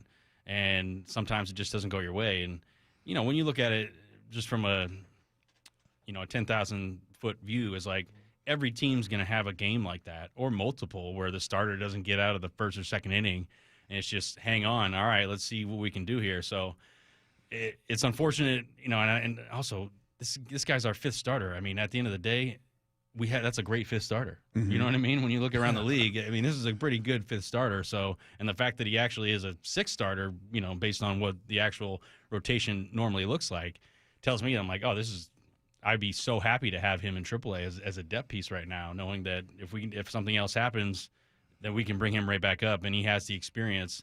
And I think it's easy to rely on a guy that has pitched in the big leagues, although he's had, you know, mixed results. It's easier to put him into the rotation and say, hey, let's see if you maybe learn from your experiences than taking a flyer on a guy that's having maybe a good AAA season that's never been to the big leagues. Yeah. So that can, you know, it can go multiple ways, but it's always experience is so hard to get. And once you get a little bit of it, you can learn so much from it and apply it to future outings. Charlie, when you look at the, you know, if Kirby's healthy and you look at this rotation, we the last 2 years, really, like every 3 or 4 weeks, we'll go, okay, who's the starter? If this is opening day, and honestly, I think we had all 5 in there at some point. And who is somebody that you look at and you go, man, I would love to have that pitch, or, you know, somebody that really just impresses you of that starting rotation. Who's the one guy? I mean, I've always said this. You know, I think it gets a laugh from time to time, but I think Logan Gilbert is like my spirit animal. Like, you know, like how he pitches, how he attacks hitters, and right there behind him is Bryce Miller. Just in terms of their approach in how they, you know, they seemingly are max effort guys. Something I definitely was, trying to blow guys away as best you can. But I mean, when you look at an actual pitch, you know, they both have this splitter now that is just incredibly effective. So that's something I don't think I had big enough hands. Like my fingers are just too small to grab a forkball splitter or whatever. And, you know, I had a tough time with a changeup. I had a tough time with any sort of like spreading of my fingers over the seam. So I was always jealous of guys that could throw that pitch because it really acts like a fastball a lot of ways, and then it comes in and drops off the table. So it's such an effective pitch. And you look at guys in the history of the game that have thrown that pitch, guys that have had success have had an extreme level of success throwing a splitter. Yeah, it's. I mean, each guy you could point to something unique about what it is they do. I mean, Luis Castillo, I thought his outing was okay. I didn't think he was great. I didn't think he was terrible. He gave him a chance to win, but his changeup looks great. And we were talking to Ryan Rowland-Smith about it, and he's like, "Why doesn't he throw that more?" I mean, he was just sort of beating the desk about pounding the table. Why? I don't understand. He backed off from it last year, and it's just, you know, it's only one start this year, and it looked great. I mean. Why do you think that is, that's not more of a weapon for him when it is something that appears to be remarkably effective? Yeah, Castillo's an interesting pitcher. I mean, a guy that's done it year over year and has been so effective at what he's done. When you look at his repertoire, I think throwing changeups and, you know, throwing them so many times in a row, maybe he feels that his approach is now different, and having to attack hitters over the course of 6 innings doesn't feel as comfortable for him to throw, you know, 50% changeups, right? I think he knows it's an effective quality pitch for him. How much, you know, we see it. You look at it and you go, that thing's got some depth. That thing, you know, changed speeds, a lot of swing and miss, a lot of just, you know, off timing, can't seem to line it up. So one, two, or a couple things have to happen. Two, he has to feel comfortable, right? Mm-hmm. Like throwing that more often. And you know, you look at all the sabermetrics and the data, they can give him the data and say, hey, if you throw it, because it's not like he's not throwing it. So it's like, if you throw it 12% more of the time, what does that mean in a game? Like, you don't look at it and say, oh, okay, I'm now calculating of the 98 pitches I'll throw, there's going to be 14 more changeups. Like, I don't know how that looks, or if he's like, predetermining. So, and the other thing that happens during the game is, you can go in it with a game plan and say, hey, this is what we're gonna do today, but you find out real quick that game plan may not work. Yeah. So having to make an adjustment on the fly is another, approach or things that maybe he sees as an experienced veteran pitcher. You go, okay, yes, they know what I throw, I know what they do, but am I going to change my approach because the numbers say so?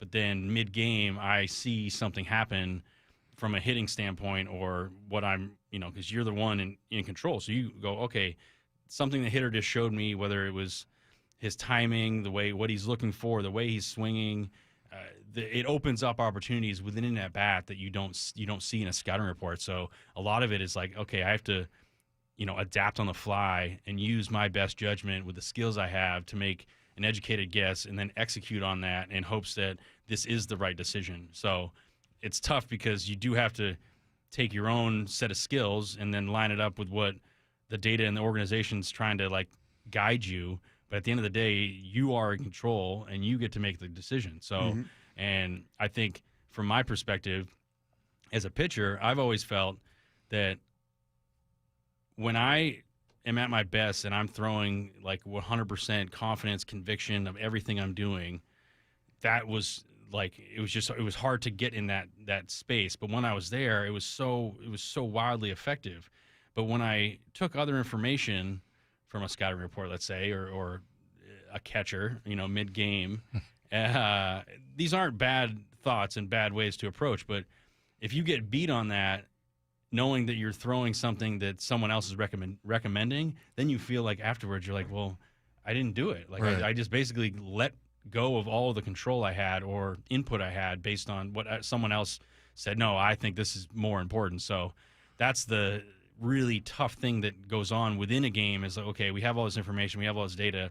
How do we interpret it? And then how do we use what you already know as a player to, maximize your execution when you're in the game? So it's just such a loaded thing. But in terms of throwing way more changeups, I wouldn't be opposed to him throwing more changeups, but they totally have to be in a good scenario, good sequence, instead of just, hey, I'm gonna Tommy Canley it and throw 18 changeups in a row. It's kind of Jamie Moyer, man. Right. And I think from a guy that throws 95, 96 still, it's hard to go, okay, I'm just gonna throw changeup.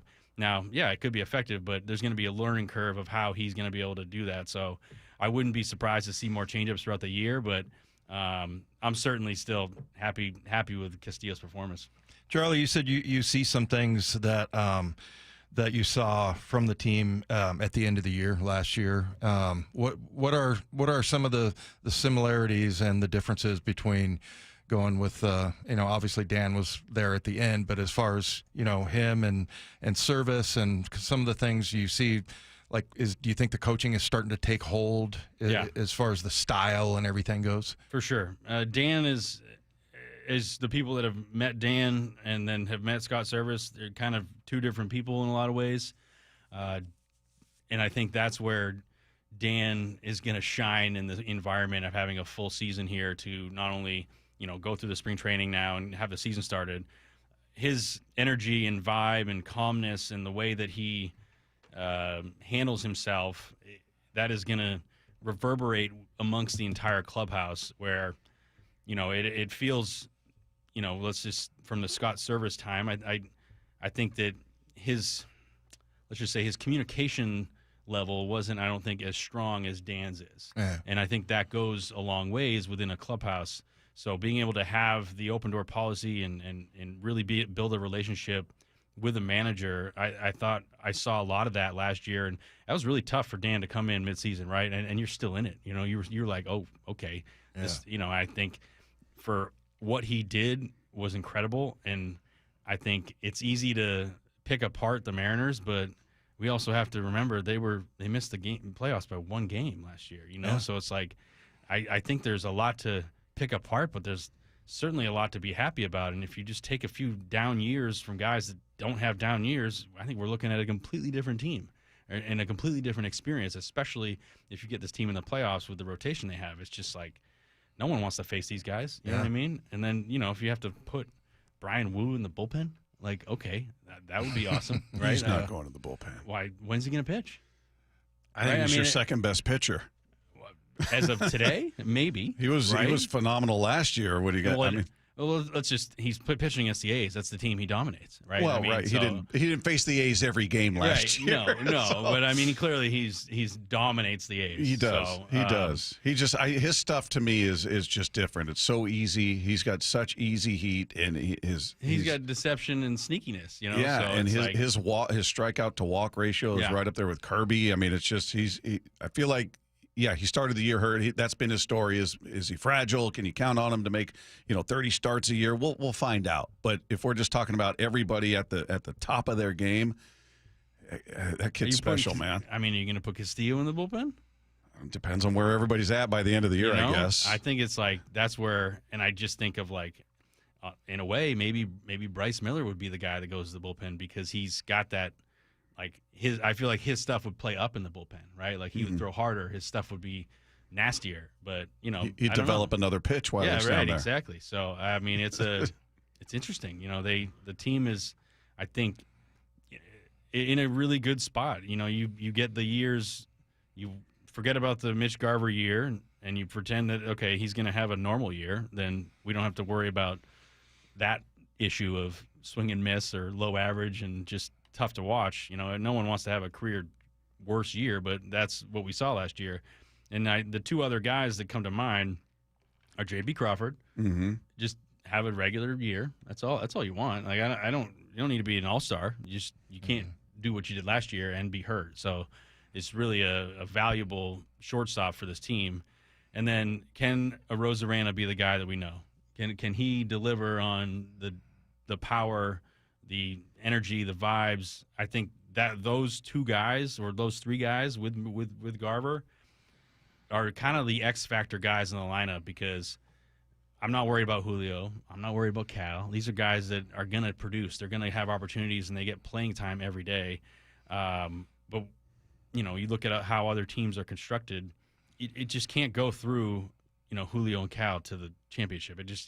You're going to need a performance or someone to overperform their what you expect of them this year in order to have a better offensive production because I said this before and I'll say it again. It's like you just look at the Angels and Mike Trout. It's like he's not in the playoffs.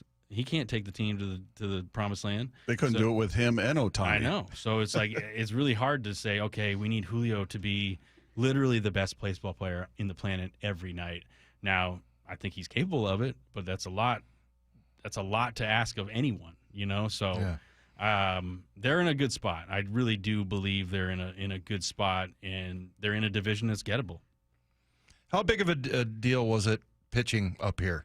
How much of an advantage is it? Is it psychological somewhat, or is it a real thing that pitchers want to come here, hitters don't? It's a tough question. I think this is something that wasn't even in a way on people's radars when I was playing. And, let's just think about this too. Like the Mariners moved the fences in like 2013 or 14. Mm-hmm. So everything was 10 feet, 15 feet further back. And you're just like, wow, there was even more of an advantage back when I was playing. Like, obviously I got to see the first few years once they moved them in, which I didn't, you don't notice any difference. But I mean, it's incredible just to see the transformation of the ballpark and where the team is. So yeah, I'm really like I said, I do think that if we're talking here end of June, yeah, it could go a bunch of different ways. But if we're still sitting in the same place and it's about 500 baseball, I think we're still in a good chance to get to the playoffs and run this thing. So as long as everyone stays healthy, it's just going to be interesting to see what happens. Yeah, and we'll get into what they did or didn't do in the offseason because I want to get your take on that. It sounds like you feel like they've got the pieces in place, and I agree, but that's if everybody's clicking, and that doesn't allow for regression, which you see from individual players. We saw it from a number of players last year, unfortunately. But maybe somebody we're looking at as an automatic or somebody you don't have to worry about, they take a step back. You know what I mean? So we're not really allowing – they don't really have any slack is their problem. No. The Dodgers have slack. Yeah, right. If Freddie Freeman's not hitting, you got Shohei, you got Mookie, you got a Teoscar, you got a lineup full of studs there. Same with the Yankees, same with a number of teams. Mariners don't have that luxury, so it's a real thin margin they're messing with here in terms of, well, if this guy and if that guy and if that guy and if that guy, then we're golden. That's a lot of hope into a game plan. So many opportunities for improvement, Bob. There's a lot of opportunity for improvement and really no room to take a step back. Yeah, totally. That's true. Just cut down on the swing and miss, fellas. You know, I mean, that's really what I see is like, I get it. Hitting's really hard and guys throw harder than ever, but just put the ball in play. Like even if it's a ugly swing, just don't swing and miss because the more you swing and miss, it just echoes throughout the whole lineup, and it doesn't work out well. And teams that strike out a lot tend to not be that successful. Yeah. We'll talk about that, talk about what happened in the offseason, what should have happened. Charlie Furbush in for the hour here with Wyman and Bob. It is Seattle Sports on 710.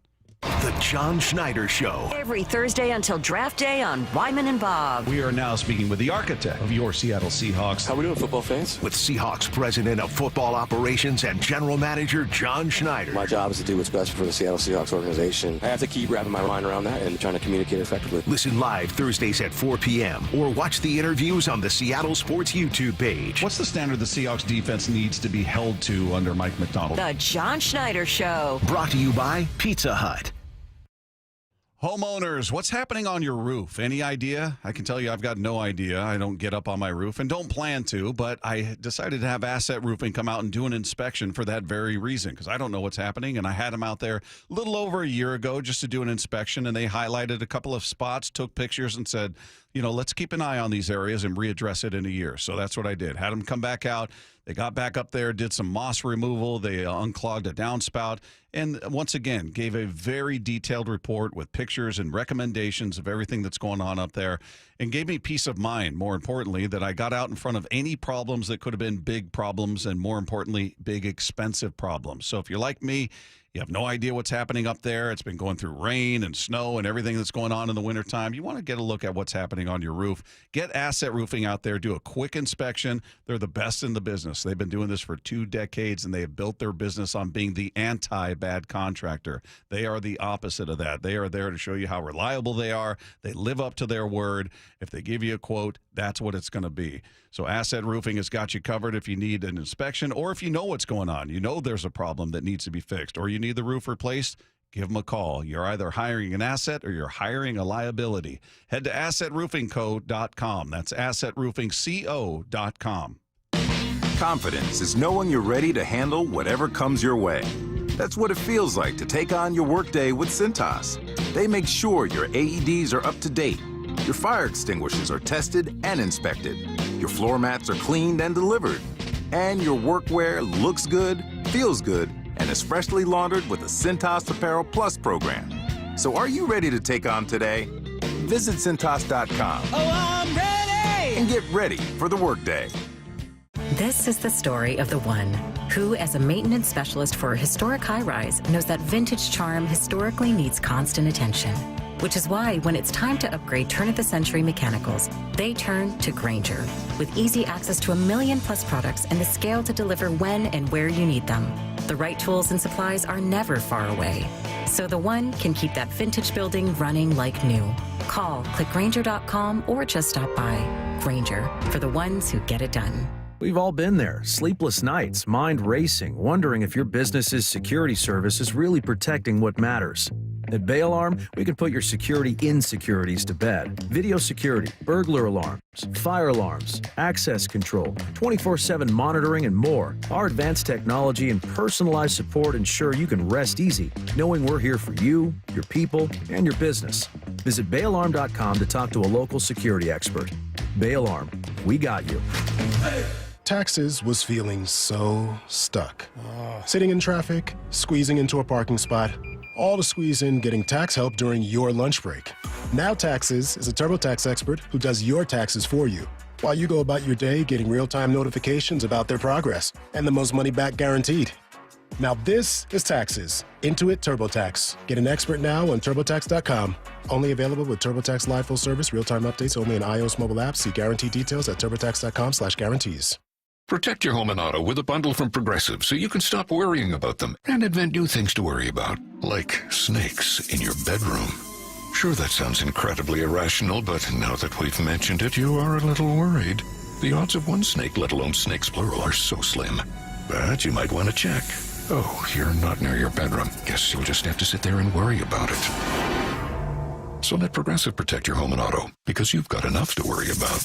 Progressive Casualty Insurance Company, affiliates, and other insurers. Not available in all states. We are Seattle Sports, the home of the Seahawks, Mariners, and everything Seattle sports. Watch your favorite show live at seattlesports.com.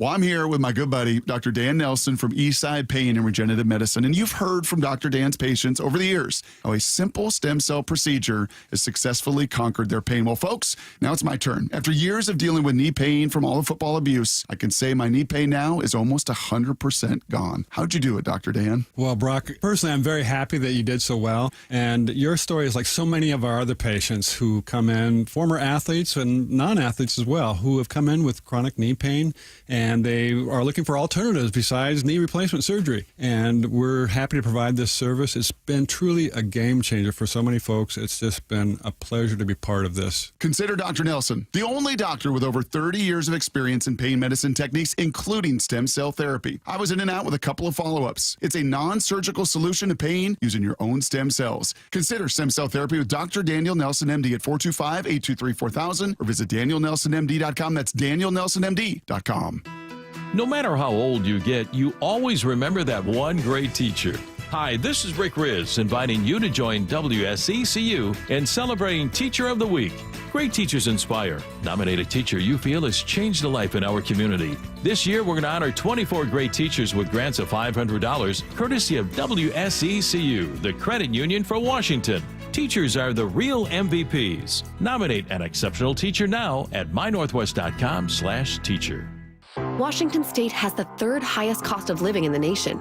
If Olympia politicians raise taxes again, the cost of everything from groceries and gas to housing will go up even more. They've already doubled spending over 10 years, with little to show for it. Washington State needs lower costs, not higher taxes. Demand smarter state spending now at affordablewashington.org. Paid for by people for an affordable Washington and Olympia, Washington. Top 5 donors are Washington Alliance for Competitive Economy, Microsoft, Madrona, T-Mobile, and Alaska Air. This hour is serviced by the Lee Johnson Auto family. Wyman and Bob. From the Quantum Fiber Studio. Weekdays 2 to 7. On Seattle Sports and 97.3 FM HD2.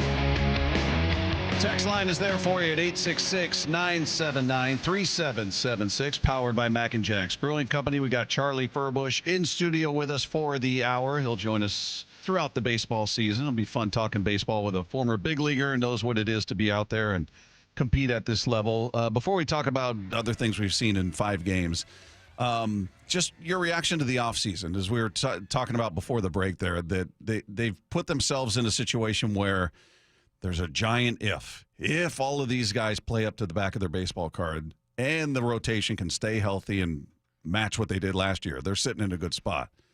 It's a lot of if. They didn't leave themselves really any slack. They didn't bring in, we just talked about a loaded lineup for the Dodgers and the Yankees, and there's slack there if one of the stars doesn't perform. They don't have that. And they didn't really address it. Were you surprised? Were you okay with the offseason? How'd you feel once it was all said and done and this is the team that they opened the season with? Was I surprised? No. I mean, just knowing how they operate from time to time, yeah. I mean, I think also I was surprised because not only as a former player, but as a fan and, watcher of the team, it's like it's pretty evident how close you are. Like you're really close based on the tools you have, and you don't necessarily need a ton more, right? I think that's the hard part to swallow is like, are they not seeing how close we are? Like, do you not, like, with the players we have and how young they are now, and every year goes on, they get more expensive, you risk more injury, there's so many more external factors that can throw your plan out the window. So, yeah, I was a little disappointed that there weren't a few more $1 million spent, let's say, just on a few different players to kind of fill the gaps that they really needed. And I see it from a side of, hey, we have some great assets that we don't know if we want to get rid of, but at the same time, you also have assets that can get a great return. Mm-hmm. So, valuing what has gone on it's been tough, just because, like I did say, I'm not surprised, and I'm not necessarily disappointed at all, just based on the team they have. I think I'm disappointed in some performance that I saw and the execution behind it, but from where they're at, they're not, like I said, they're not that far away, and I do wish that there was more moves made, like selfishly speaking. Like, yeah, that would be nice to see, and it would feel like the team is giving back to the fans and the community. Like, hey, we're in it with you just as long as you've been in it with us, and we care about winning, we care about this. And it's easy to say that they didn't make the moves they should have, but like I said before, like, they were one game out of the playoffs. So in theory, you didn't need to change that much. But yeah, there was, is Solano going to be the guy that is the X factor? I don't know, probably not. But great veteran presence for what it's worth, and has experience.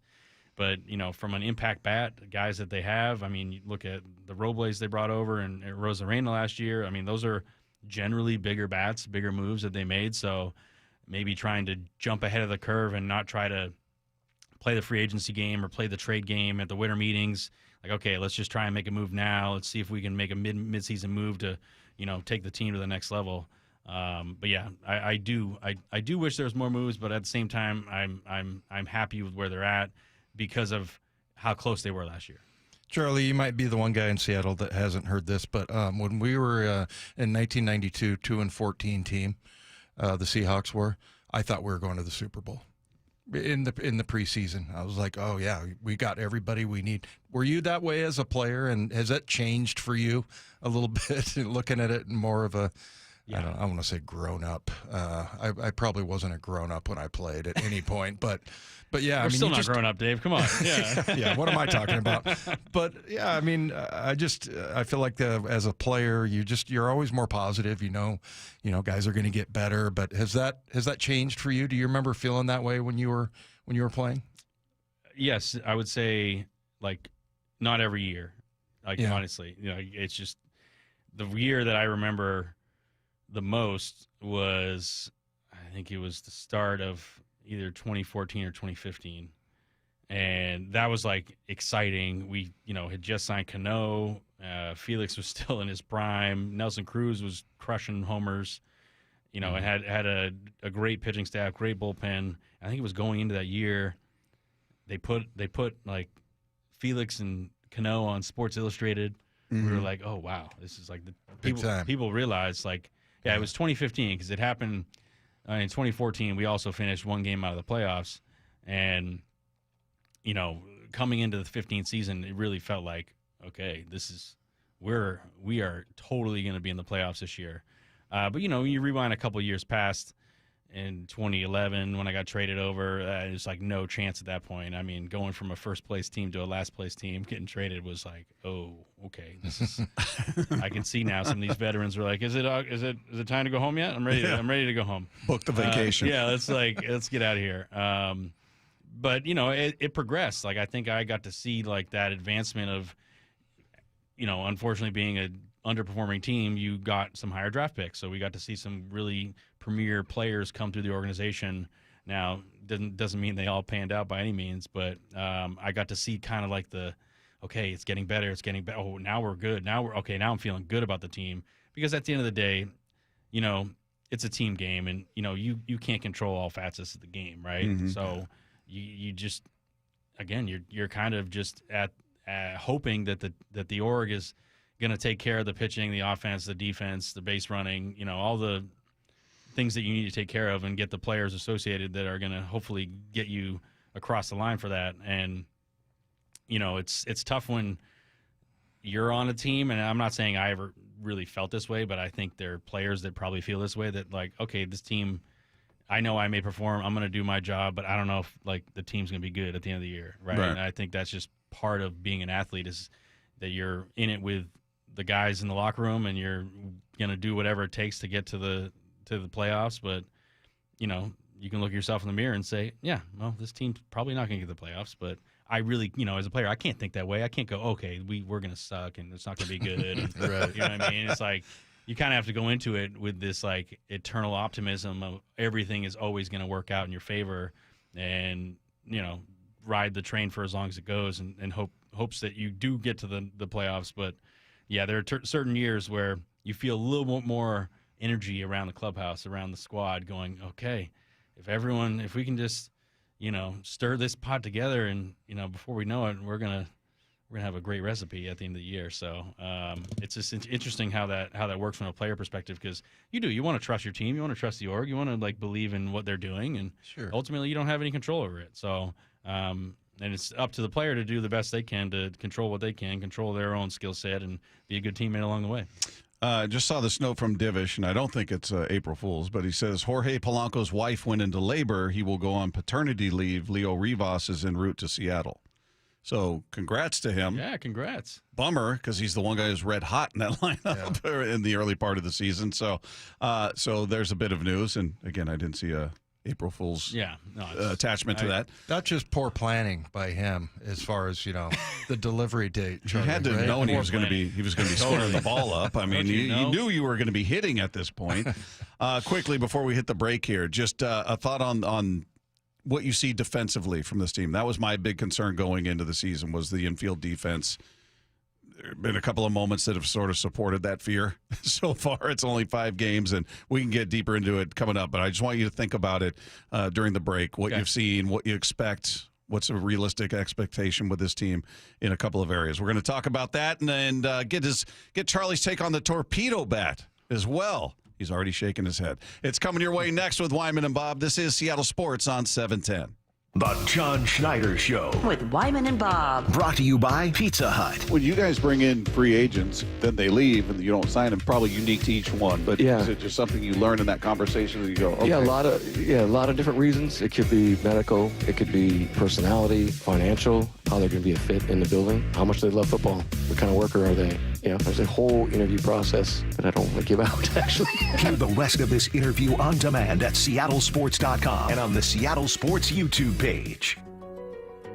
So I formed Davis Law Group about 30 years ago, and I would get, the same questions from people about what to do in the case of an accident. Do you need a lawyer? To the point where I decided that I would at least write a book which would answer the common questions that I would receive as a lawyer. Once I wrote my first book, it proved to be hugely popular. I decided to write then a series of books in different accident cases so that we could really teach people about their rights, how to protect them, and how to decide on whether they need a lawyer and what lawyer to hire. I've found in my career that having a client that is educated and knowledgeable about their particular type of case really helps the client, and also usually ends up making the case or the claim more successful. To get your free copy of any of my Washington accident books, visit WashingtonAccidentBooks.com. Who's cutting down the nets this year? Get in on all the tournament action at ESPN Bet Sportsbook. Go from tracking the latest upsets to placing bets in just a few taps. Right now, new customers can get $100 in bonus bets when you make your first $10 wager. Download the ESPN Bet Sportsbook app and sign up with promo code USL to get started today. Must be 21 or older. Gambling problem? Call 1-800-GAMBLER. Terms and conditions apply. See app for details. Offer not available in New York. Quarterback Jordan Love isn't just on Green Bay's team. He's also on the American Family Insurance team. Because like us, he believes in dreaming fearlessly. Just chase your dreams and don't let nobody hold you back. And we help protect those dreams with the right coverage so you can dream fearlessly. American Family Insurance. Get a quote and find an agent at amfam.com. Products not available in every state. American Family Mutual Insurance Company, SI, and its operating company, 6000 American Parkway, Madison, Wisconsin. Patrick was way behind on his IRS taxes. I was in way over my head. The total amount ended up being somewhere just over $30,000. $30,000. Then the IRS came to collect. Started getting letter after letter. A lien had been filed against me. They were going to basically hang me completely out to dry. He had to do something. That's when I reached out to Optima Tax Relief. Patrick's life quickly got a lot easier. It was very easy, pretty much hands off. They picked up the ball and ran with it. And how'd it go? I couldn't believe it. I had to ask 2 or 3 times. I saved an incredible amount of money. How does Patrick feel about Optima? Couldn't be happier. They definitely helped me. Optima Tax Relief, the best place to call. They're the best in the business. Do what Patrick did and call Optima Tax Relief for a free consultation. Call 800-343-6460. 800-343-6460. 800-343-6460. Optima Tax Relief. Testimonial from an actual client. Some restrictions apply. For complete details, please visit OptimaTaxRelief.com. Need a new roof, a deck, siding, windows? Get up to $3,000 off any new installation. Hi, it's Justin Shirley, CEO of State Roofing and Exteriors. Home projects can add up fast, but we're here to help you save big. Book now and lock in up to $3,000 off in savings. That's $3,000 off any new installation. Call 866-ROOF-ROOF or visit stateroofing.com to schedule your free estimate today. State Roofing and Exteriors, held to a higher standard since 1968. The John Schneider Show. Every Thursday until draft day on Wyman and Bob. Listen live Thursdays at 4 p.m. or watch the interviews on the Seattle Sports YouTube page. Springfest savings start now at Lowe's, so don't miss out. Get up to 40% off select major appliances. Plus, save an additional $100 on every $1,000 you spend on select major appliances. And save up to $10 on select lawn care products. Shop these can't-miss spring deals now. Lowe's, we help, you save. Valid through 4/2. Selection varies by location while supplies last. See Lowe's.com for more details and qualifying items. Hey, Green Gobbler here. So you've got a clogged drain in your bathroom. Water in the sink's overstaying its welcome. You're spitting today's toothpaste on top of yesterday's toothpaste. You hope that it'd go away. Yeah, clogs don't just go away. I make them go away. I'm Green Gobbler, the only clog dissolver you need. I'm bleach-free, safe for your pipes, and I work. Guaranteed or your money back. Because I never met a clog that was gonna unclog itself. Green Gobbler. Let the gobbler get it. Spring in Washington. It is practically synonymous with rain. And of course, rain is made up of water, which unfortunately can wreak havoc on your home and your crawl space. So if rain or groundwater makes its way into that crawl space, it can create all kinds of problems, including structural damage or toxic mold. You don't want either of those at your house, trust me. It's Mike Salk here, and that's why you call Crawl Pros. Crawl Pros will keep your crawl space dry. They can install a sump pump and drainage and reroute that water back out and away from your home. They'll take care of any mold that's been created and even address any plumbing issues you may have in your crawl space. Don't take the risk. The best way to learn if you have any water issues is to have Crawl Pros do what they did at my house. Visit your home and inspect your crawl space for free. Yes, Crawl Pros will go where you don't want to. So if you're worried at all about water damage, mold, insulation issues, critters, anything else related to your crawl space or attic, call Crawl Pros or visit crawlpros.com to schedule a free inspection. Wyman and Bob. From the Quantum Fiber Studio. Weekdays 2 to 7. On Seattle Sports and 97.3 FM HD2. Mariners getting set to take on the Tigers. Game 2 of that 3-game series coming up tonight. We'll turn you over to the pregame show at 5:30. We got Charlie Furbush in studio with us for the hour. Always good talking baseball, man. Love talking baseball. It's going to be the best hour of your week, Bob. That's right. That's right. I love it. I love it. Hey, before the break, I was asking you about the defense, and we'll get into the Torpedo bats here in a second. But just the defense was something that stuck out to me as an area of concern going in. Just like, I don't know what we're going to get out of Polanco at third. JP's range isn't awesome. He's good when it's right at him. Bliss, we didn't really know. And then certainly first base, Rowdy Tellez and Luke Raley as a platoon didn't fill me full of confidence. So we saw a couple of moments that weren't awesome so far in the 5 games. What's your feeling about it? What was your feeling about the defense with the infield going into the season, and based on what you've seen so far, is there a reason to be concerned? How do you feel about it? No, I don't think there's a reason to be concerned right now. I think, the excitement of the beginning of the season, opening day, and just getting everything started sometimes the game just happens a little too fast, and that's why, we play 162 games. So there's a lot of, improvement to be made and experiences you have that say, okay, I can't make that mistake ever again. But yeah, generally speaking, the defense, I think could be better, right? I think that's one of the things that could always, you look at any team, any team's going to tell you that they could be a little bit better on defense and make the plays they're supposed to make, and not try to throw balls away when you don't need to. But I don't think defense should be a big concern. They're not going to get themselves into the playoffs because of their defense. Mm-hmm. So that's where I look at it. Just when you look at the whole team, you're like, okay, yeah, your infield's questionable, average. Let's just say, maybe with a question mark at the end of average, right? I mean, Bob's a tough grader. Yeah, he's a tough grader. It's not my. You can look at the numbers and they'll tell you a story. And my eyes told me about Polanco watching the throw from third. That was the question because, look, he didn't have a missile from second to first. Yeah. Third is a lot longer of a throw, and we saw the first attempt. He kind of lollipopped it over to first base. Luckily, Tellez was playing and not Solano. And then the second one, he was a 3-4 bouncer up there. So yeah, he didn't alleviate my concerns. I'll say that. I will say Bliss has done a good job. He looked good. He looks quick and fiery. Range is there. I mean, looks excited out there. I mean, I think that's what I see, that he's kind of this, I don't know, bringing energy to the defense. Little spark plug. Yeah, a little spark plug in him, really. Yeah, on the bases too, right? Yeah, he told us his favorite thing is to steal a bag. Yeah, so yeah, he's looked good. That's his favorite thing? Yeah. Wow. I said, well, you got to get on base to steal, man. So base hit should be his favorite thing. Exactly. It'd be second favorite thing is stealing bases. Yes. Yeah.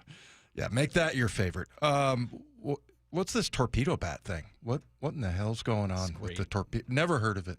I hope to see him in the lineup tonight. That's what I hope. I hope the overnight shipping worked, right? Mariners ordered some. We'll see, right? I mean, at this point, anything, right? Now, why would you say that as a former pitcher, that you're excited about a bat that's going to help? I'm excited about the Mariners' offense potentially increasing due to equipment changes, right? As a former pitcher, I mean, if I was playing, I maybe would say I don't want it, but the other thing is, and I think this is just now that I'm older and watching the game from a different perspective, pitching is just easier than hitting. Like, it just is. So the idea that I'm going up there and if I get the guy out, 7 times out of 10, he hits 300, he's looking great, you know what I mean? Right. But he still got out 7 times, you know what I mean? So I think knowing the fact that you are inherently going to have more success than hitters, I think pitchers don't understand that. They don't see that. They don't accept the fact that, pitching's hard. I'm not trying to take away that pitching's easy by any means, but now that I'm done playing, I'm like, and seeing how the team has performed, not just while I played and afterwards, even before I got here, like, to see more offense out of the Seattle Mariners, regardless of how it is, and if it's going to affect my performance, obviously it won't right now, but if it's going to help the team score runs, that's been arguably the biggest Achilles heel for the team, is like the lack of run scoring. You know, it's like, if you could just figure out a way to score 1-2 more runs a game, then everything changes. I mean, I think we've read some stats last year is, if the Mariners score 5 runs, what's their record? It's like, okay, and we're not asking you to score a dozen runs a game. It's like, hey, just score a few more runs, and with the pitching staff, you'll be better. You'll have more wins. So seeing this torpedo bat, I'm all for it. I think it's a great innovation in the game. Ideally, it's gonna go in most hitters' hands. If it's gonna act like a custom golf club, if you will, really trying to get the specs down based on how you swing, how you hold the bat, how you release the barrel. There's so many kind of things that happen throughout your body, and that's why beauty of baseball is great, is that everyone does things a little differently. So ideally, this is just an advancement in the baseball bat itself that allows hitters to get the most optimal bat for them to be as efficient as possible, knowing that they not only have to get ready for a 97-mile-an-hour heater, but 86-mile-an-hour nasty slider. So I think this is going to be a good thing not only for the Mariners but for the game of baseball. Yeah, I hope they find success in it. I'm curious to see who ends up with it. Like I'm guessing everybody will take cuts with it during batting practice just to try. Let me see what this is about. Whether they have any intention of using it in a game or not, but who uses it and says, you know what, this fits, and how big of a difference does it make? Because right now it's being played up as this. It's just night and day. Look at the Yankees. They hit 15 home runs in 3 games. Well, again, part of that is you're playing in a bandbox. And maybe the pitching for the Brewers didn't get off to the best start as well. So you've got a murderer's row on top of it. And 4 of the 15 were hit by a guy that was using a traditional bat. So I'm not saying it didn't have any impact, but I think maybe we're overstating it a bit. Ellie De La Cruz had a huge day yesterday. He's had huge days before, so is it because of the bat or because he's just a special player? We'll find out. Yeah, we'll find out, and we'll see if this bat has long-term success too, right? To think like, oh, this is a great flash-in-the-pan moment where, let's just say the Yankees kind of put this on the map for everyone. If their performance starts, dipping, are they going to go back to the traditional bats, right? I mean, like at some point or another, it's going to work for some and not work for others. But it's just another tool that players have at their disposal to try and get better. It's like, it's interesting. It kind of looks like a bowling pin. You know what I mean? That's why I look at it like, oh, this is an interesting shape. But that doesn't sound cool. No, Torpedo sounds way better. Absolutely.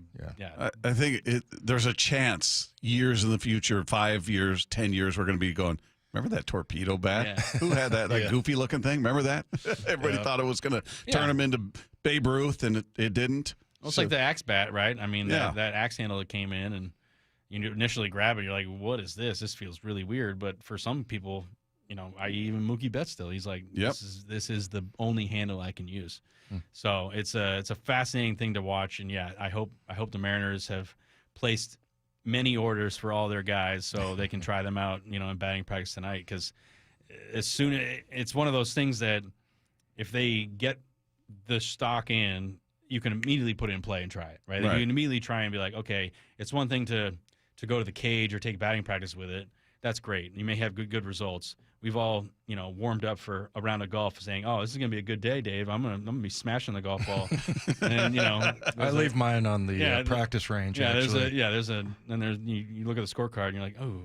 that wasn't a great day at all. 95. Okay. I mean, what was that, right? So, I think that'll be interesting to see just once they put it into action, how they feel when they're facing these high-end pitchers day in and day out.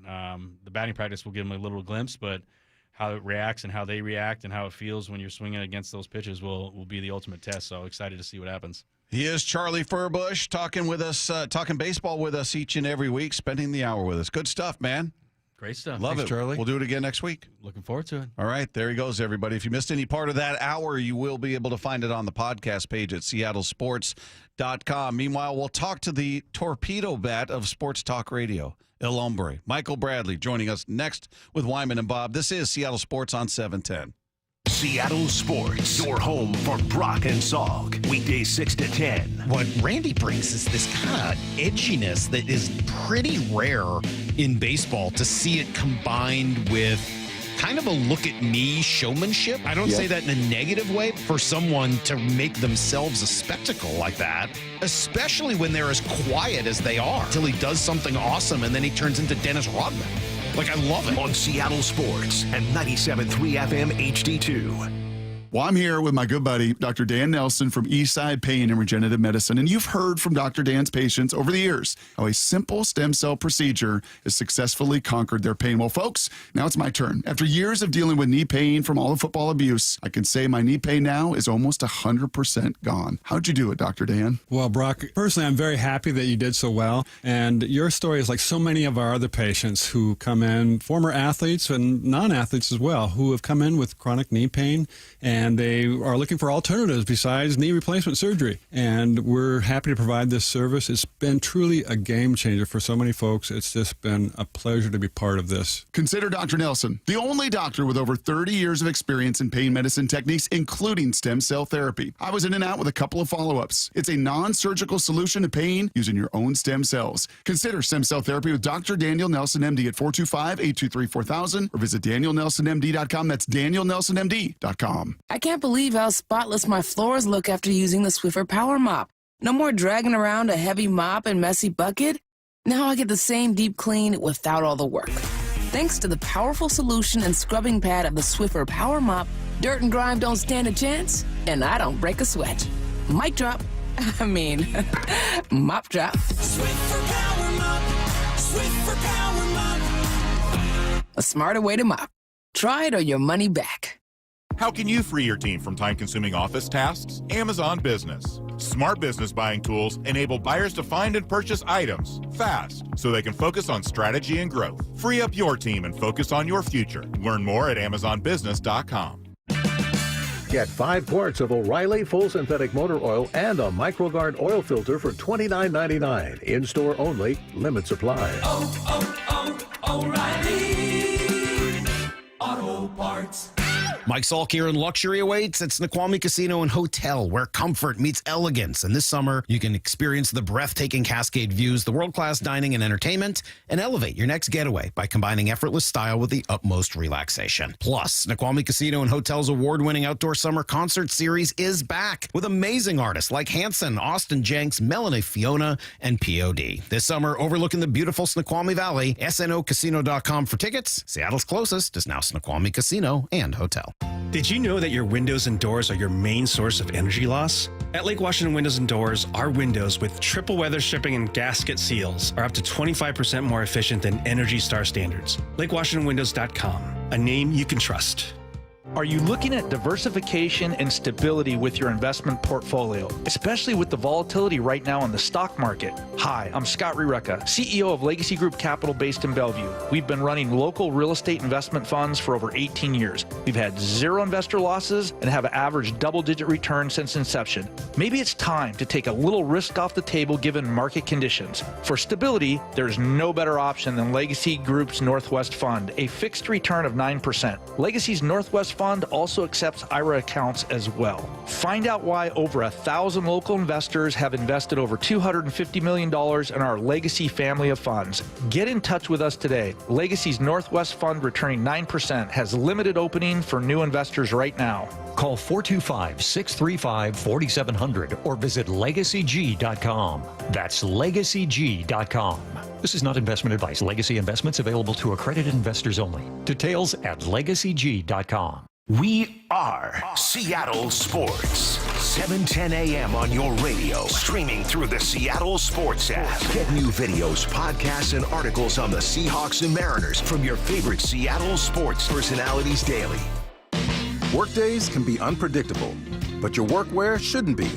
With the Cintas Apparel Plus program, you'll have freshly laundered garments for everyone on your team delivered every week. Cintas has workwear for just about any job imaginable, with high-performance fabrics and an uncompromising fit that stretches and moves with you. Don't leave looking and feeling good to chance. Visit Cintas.com. Oh, I'm ready! And get ready for the workday. Confidence is knowing you're ready to handle whatever comes your way.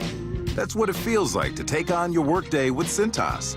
They make sure your AEDs are up to date, your fire extinguishers are tested and inspected, your floor mats are cleaned and delivered, and your workwear looks good, feels good, and is freshly laundered with the Cintas Apparel Plus program.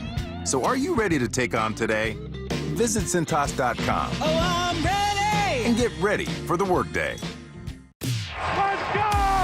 This is Seattle Sports. Streaming through the Seattle Sports app. KIRO AM Seattle. KIRO FM HD2 Tacoma. Home of the Seahawks, Mariners, and everything Seattle sports.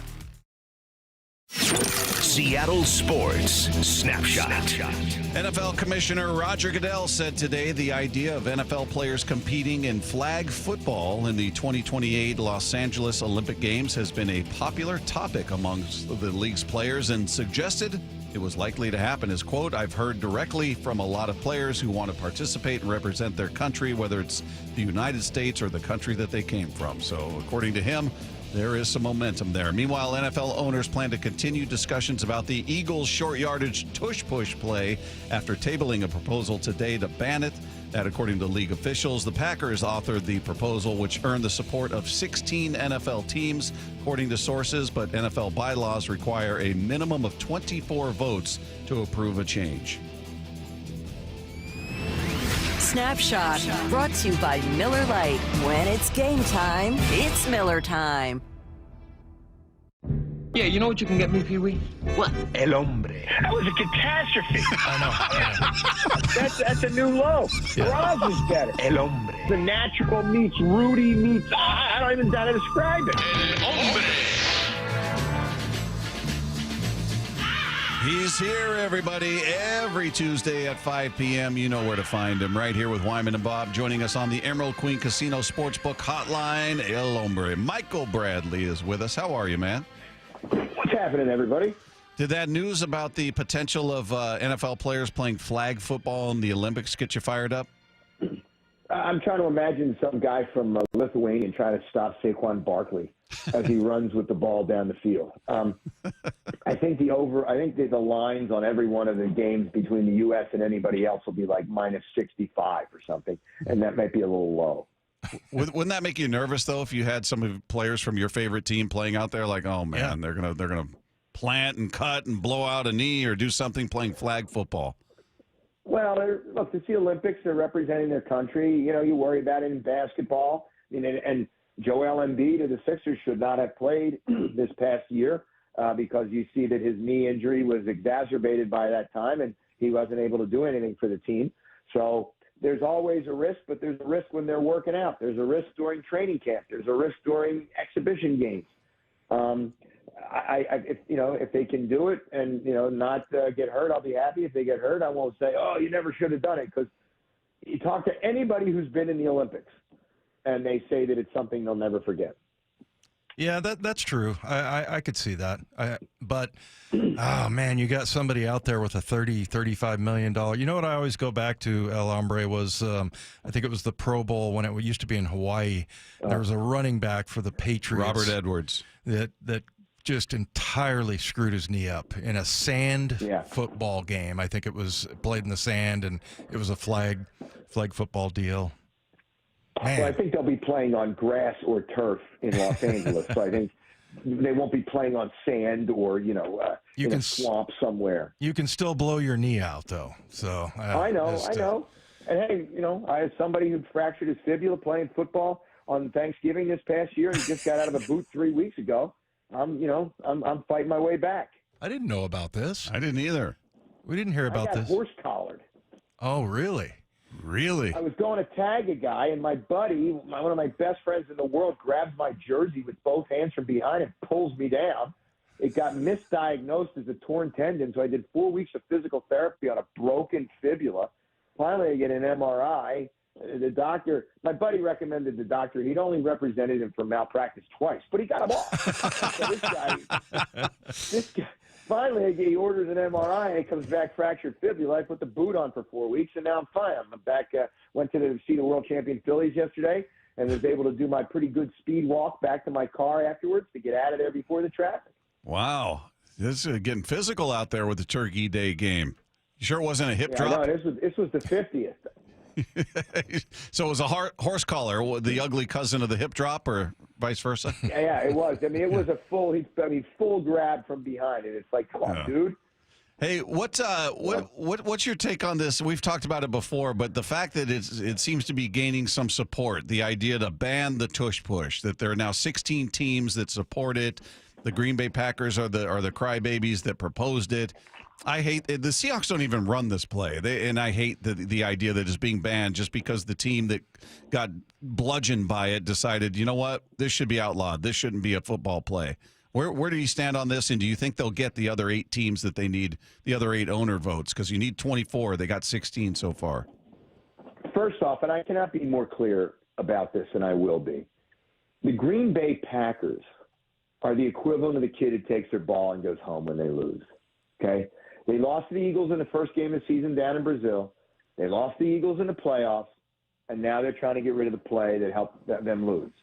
This is as petty, as cheap, as childish, and as weak behavior that the NFL's ever seen. So we'll start with them.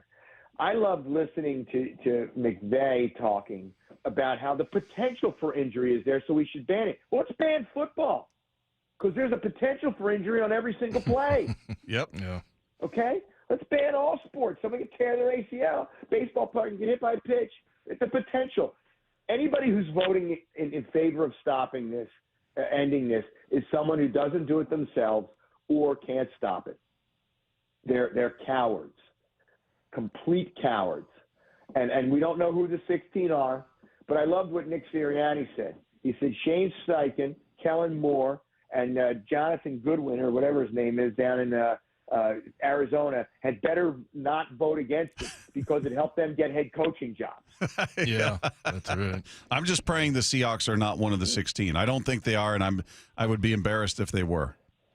Yeah, exactly. If I'm a fan of a team, it's like, stop it.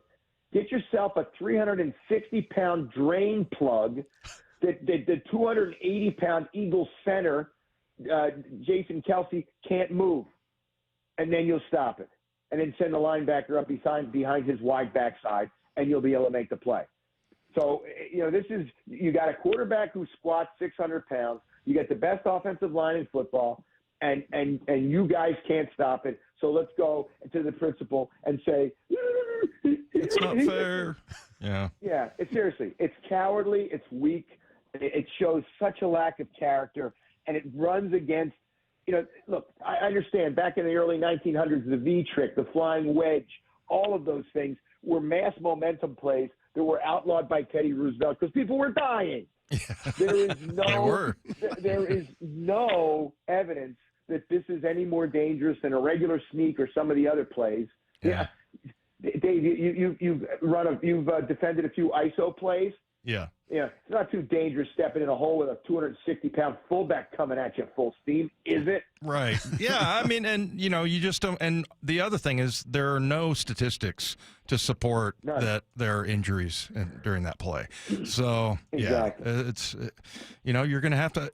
I like it because it's innovative, because I think it's really smart. I think the whole thing comes down to, you got big, strong guys, but also, the snap count. And so you get just a little bit of a head start. But, I'm just, okay, so be innovative. Find a way to stop it defensively, that. Yeah, and by the way, nobody could stop the Wildcat for a little while. And then all of a sudden, it was stopped. Right. And nobody could stop this, the RPO became a real, the Eagles won a Super Bowl because they ran the RPO and nobody could figure out how to defend it. Right. Now it still works and people are doing it, but people know how to defend it. So figure it out. Great point. Yep. Come on, man. It is frustrating. Just as a football fan, they don't run it. The article I read to Dave the other day said there were two teams that ran it more than 5 times: the Eagles and the Bills. And weren't the Bills against it? Yeah, I think McDermott was complaining about it. Yeah, he was one of the guys with the phony baloney evidence, quote unquote evidence, fake news about injuries. Yeah. Yeah. It's like, come on, please. Yeah. It's just, it's a principle thing for me. It doesn't even really impact the Seahawks. I don't think they've faced it, and they certainly haven't run it. It's more the principle of it. It's just such a soft position. But hey, switching to baseball, what's your opinion on the whole torpedo bat phenomenon that's going on? The Mariners apparently have already placed an order, and the bats, if they're not here, they're on their way, and they could certainly use them. But is this going to be an object we look at 10 years from now going, remember when guys had this goofy thing? Remember this? Or do you think there's some merit to it? We've got a really small data set on this, right? 4 games. And by the way, the Brewers stink. So the fact that the Yankees put up 3,000 runs against them in the first 3 games wasn't, you can't really point to it because then they gave up 10 runs on Monday. And that's a hitter's park in Yankee Stadium. Yeah. And did you see the meme of the guy at the Brewers home opener yesterday in the concourse? No. He was standing there in the concourse just peeing right on the ground. That was his statement of the game. So we can't tell for sure whether this is something that's going to be a thing. But if we get to July or August and the runs are just piling up and people are hitting home runs and the balls are flying all over the place, you can bet that by this time next year it'll be gone. Yeah. Yeah, I think that's kind of like the tush push to me too. It's because you have to have the it has all the specs, right? Mm-hmm. And to me, Right. it's just innovative. It's cool that, like, why didn't somebody else think of this before? You put more beef where on the sweet spot, just by reshaping it. I thought that kind of fell in the same category. And I think you're right, though. I think if guys balls start flying out of the park, then it's going to be banned, which will be a shame. And I haven't seen it yet, so this is a worldwide premiere here.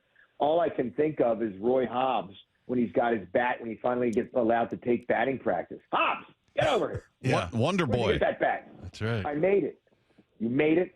It was a tree struck by lightning. You made this. What's with the lightning? I wanted it to be a special bat. Red, get over here. Measure it. Weigh it. If it makes specifications, we'll let you use it. Now go out and shag some flies. So that's where we are now. I'm going to go home and watch The Natural tonight. Yeah, you just heard it right there. You don't need to. Some people saying it's cheap. It's it's somehow it's cheating. No, it falls within all of the guidelines. There are very specific dimensions a bat has to meet according to baseball's rules, and this does. They just literally are moving down the width of the bat to where the label is. You're moving it down an inch? That's yes. It's instead of the top end of the bat being the fattest part of the bat, it's moved down. It's like a bowling pin or a torpedo, I guess. And we'll see how the pitchers respond now. Do the pitchers start pitching more inside? Do the pitchers start, because that's maybe where you can't get that sweet spot on it. There's all baseball. The one thing about baseball is there's always a market correction. Some kid comes up who's hitting the heck out of the ball for the first month, and all of a sudden somebody on the tape says, "Aha, he can't do this." So then he gets a steady diet of that, and either he adjusts to it or he doesn't.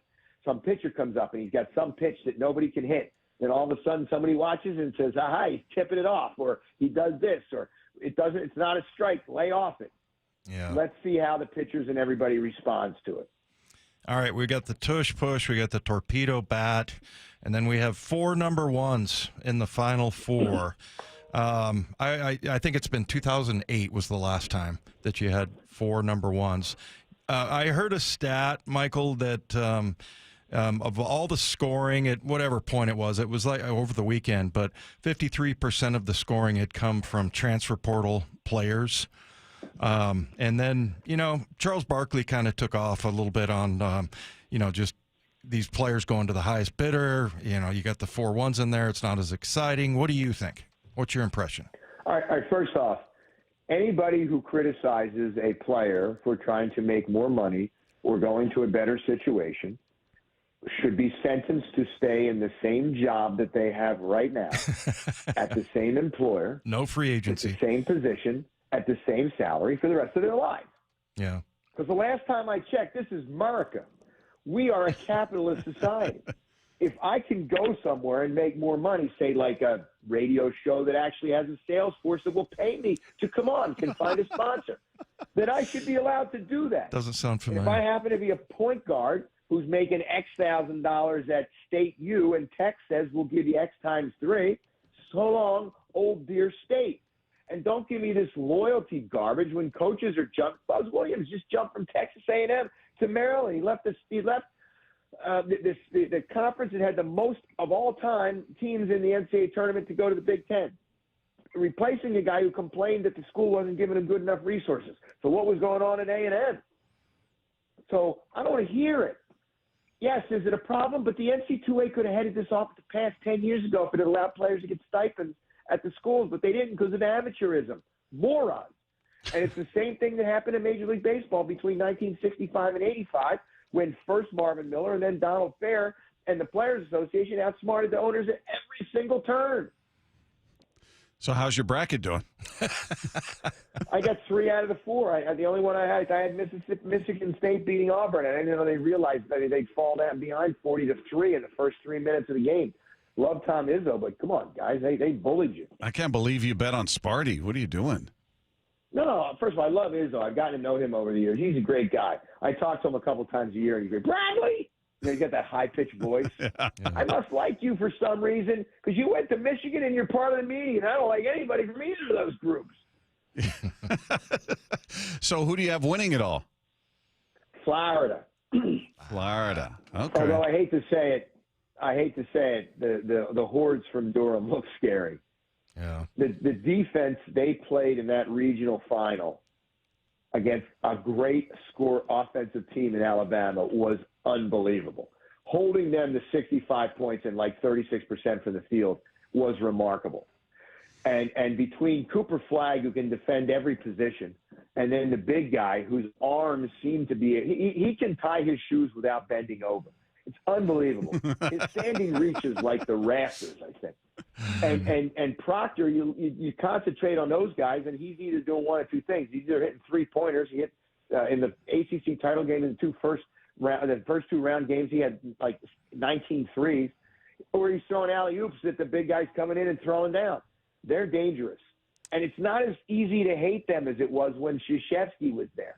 Shire's actually a nice guy. Krzyzewski was one of the most disingenuous people of all time. Hey, by the way, Anthony Volpe just hit another home run, and he was one of the main inspirations for this torpedo bat phenomenon that we're seeing there because he could apparently. I wrote an article about him for New Jersey Monthly last year where I interviewed all his old coaches and his dad and everything. Oh, okay. Yeah. This kid's going to be a star. He's really good. Well, he was the inspiration because apparently he was consistently hitting the ball off the label, thus the modification of the bat, and he's now got 3 home runs so far. He just hit one as we were speaking. There you go. So there you go. He's going to hit, three home runs in 5 games. I can't do the math that well, but it's going to come out to a lot if he continues at this pace. Yeah, that's right. It sounds good. It sounds really good. Hey, so what do you make of the Pittsburgh Steelers' pursuit of Aaron Rodgers? He once again has a team in a bit of a holding pattern out there, and now Dave was pointing out that they're starting to sing the praises of Mason Rudolph, which I guess you sort of have to do in case this whole thing falls apart and he doesn't end up in Pittsburgh. What do I make of it? I can make a plane. I can make a brooch. I can make a pterodactyl. Little airplane reference. I like it. We get all your references. That's okay. Now, look, you're good. Anybody who gets into an agreement with Aaron Rodgers is going to get the full Aaron Rodgers, which is he's going to do what he wants when he wants. He's going to show up to this. He's going to do that. He's going to be a pain in the neck in the locker room. He's not going to go to OTAs. And if you get to the point, I mean, and this isn't like the Jaguars or some other lower-tier NFL franchise that constantly is tripping over its own shoelaces. This is the Pittsburgh Steelers, one of the, after 1969 when they finally got smart and hired Chuck Noll, this is one of the glory franchises, 56 years, of good leadership, of good decisions, of smart moves, and they don't have a quarterback. It's amazing. Yeah, and now they got to deal with this guy here's what he's doing. He's waiting to see what happens to J.J. McCarthy in OTAs and minicamps. If he's not good, he'll go to the Vikings. Yeah. Well, I think the other thing Bob and I talked about, it's going to be interesting to see, the coach and the quarterback come together, and I feel like that will actually be a show enough for me. I mean, and especially if they put him on. Are they eligible for Hard Knocks, I think? Seahawks? No. Nobody's going to do Hard Knocks. Nobody's doing Pittsburgh. Hard Knocks. What do you mean nobody's doing it? Wait, is Pittsburgh on it? Well, say that again? I thought no NFL team wanted to do Hard Knocks. Well, I don't know that they actually have a choice. Yeah, I don't think they do. I think you can't have been in the playoffs the previous year, and you can't have a new head coach. Right. Well, if they're going to put Pittsburgh on Hard Knocks, that'll be tremendous. But again, it's look, and here's the thing you got to remember: he's old. He's got a repaired Achilles tendon. He was good last year. He got his coach fired and the GM fired. I mean, if I'm Mike Tomlin, I'm sitting there going, is Terry Bradshaw available? Terry Hanratty, Jefferson Street Joe Gilliam, anything other than this. Yeah, it's I don't know. We'll see. I would love to see the drama. Love to see it. He is El Hombre, Michael Bradley, with us each and every Tuesday at 5 p.m. is where you find him right here. You can also find him on Twitter at Daily Hombre. At Daily Hombre is where you find him on Twitter. Michael, as always, great stuff. We appreciate you. We'll do it again next week. So long, suckers. There he goes, everybody. Off into the sunset. Triumphant. It's amazing how he makes that cell phone sound like he's actually slamming the phone down. That's a skill. That's a skill. It's amazing how he can always squeeze in a shot at the sales staff. Always finds time for that shot. It's great. Hey, the Mariners hosting the Tigers tonight, and the T-Mobile Park roof will be, looks like, is it supposed to rain tonight? I can't. It's hard to see how cloudy or rainy it may be. All from right, across I'll the get up, newsroom. Bob. Hold on. What does it look to you? Tell me, does it look like rain? I'm tempted to say closed. No, we're good. You're calling it open? I'm calling open. Wow. You know what that means, everybody. It should be closed. Go opposite. Yeah, I'm going closed. Yeah. That's the Mariners Roof Report, brought to you by State Roofing and Exteriors. So we'll see if we're let's hope we're in here talking about a resounding victory, another gem from Logan Gilbert. Wouldn't that be great? That will be exciting.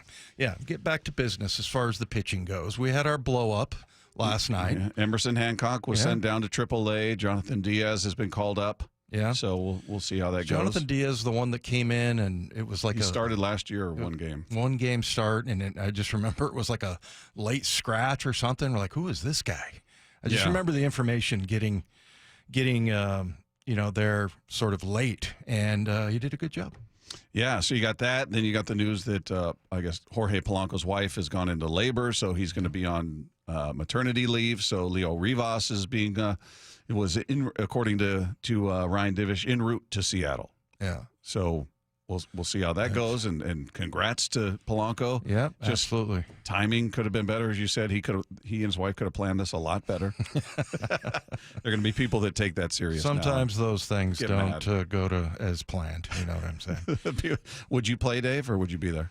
My wife would tell me, go play your game. Yeah, go play your game. Yeah. All right, that does it for us. I want to thank our guests today, Gary Hill, Charlie Furbush, and Michael Bradley. If you missed any part of today's show, you can find it on the podcast page at seattlesports.com. Just click the podcast tab, scroll down to our picture, and click on that. It'll be right there waiting for you. We'll join you after the game tomorrow with Wyman and Bob, Seattle Sports on 710. Blue 88 on Brock and Salk. How does the McDonald-Schneider tandem look like the Carroll-Schneider tandem in terms of figuring out who they want to have play here? Every day at 7:45. I think it's a little bit different, Salk, because certainly they both say the same thing. We want guys that love football. But the optics and the lens through which Pete Carroll looks at that and Mike McDonald look at that are different because their wiring is very, very different. Blue 88, answering 3 football questions as only Brock Heward can. Workdays can be unpredictable, but your workwear shouldn't be. With the Cintas Apparel Plus program, you'll have freshly laundered garments for everyone on your team delivered every week. Cintas has workwear for just about any job imaginable, with high-performance fabrics and an uncompromising fit that stretches and moves with you.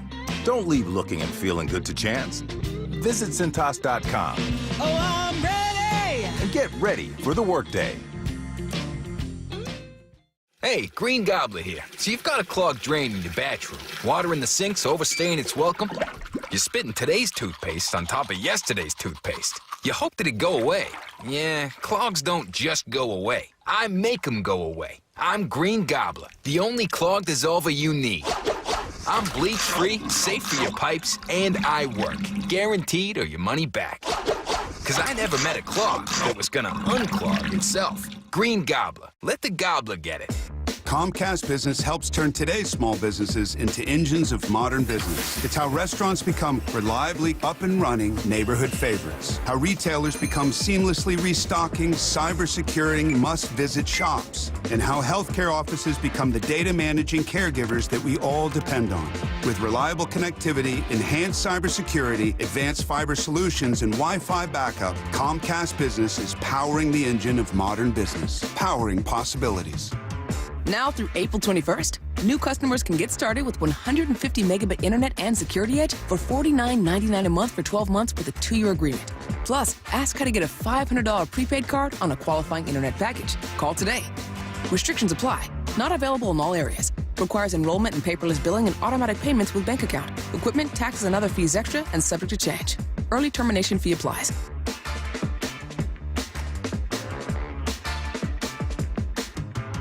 Hey, Hey, Mike Salk here with special guest Ryan Roland Smith. And we love having Hyphen on the show to talk a little baseball. But today, talking about something a bit more personal, yet really exciting. Hyphen, share all the good news. Thanks, Mike. Look, I've been hearing for about 2 years now how you did the Eastside Weight Loss Clinic plan and how you lost a ton of weight. I decided to see what the program was all about, and I'm so glad I did.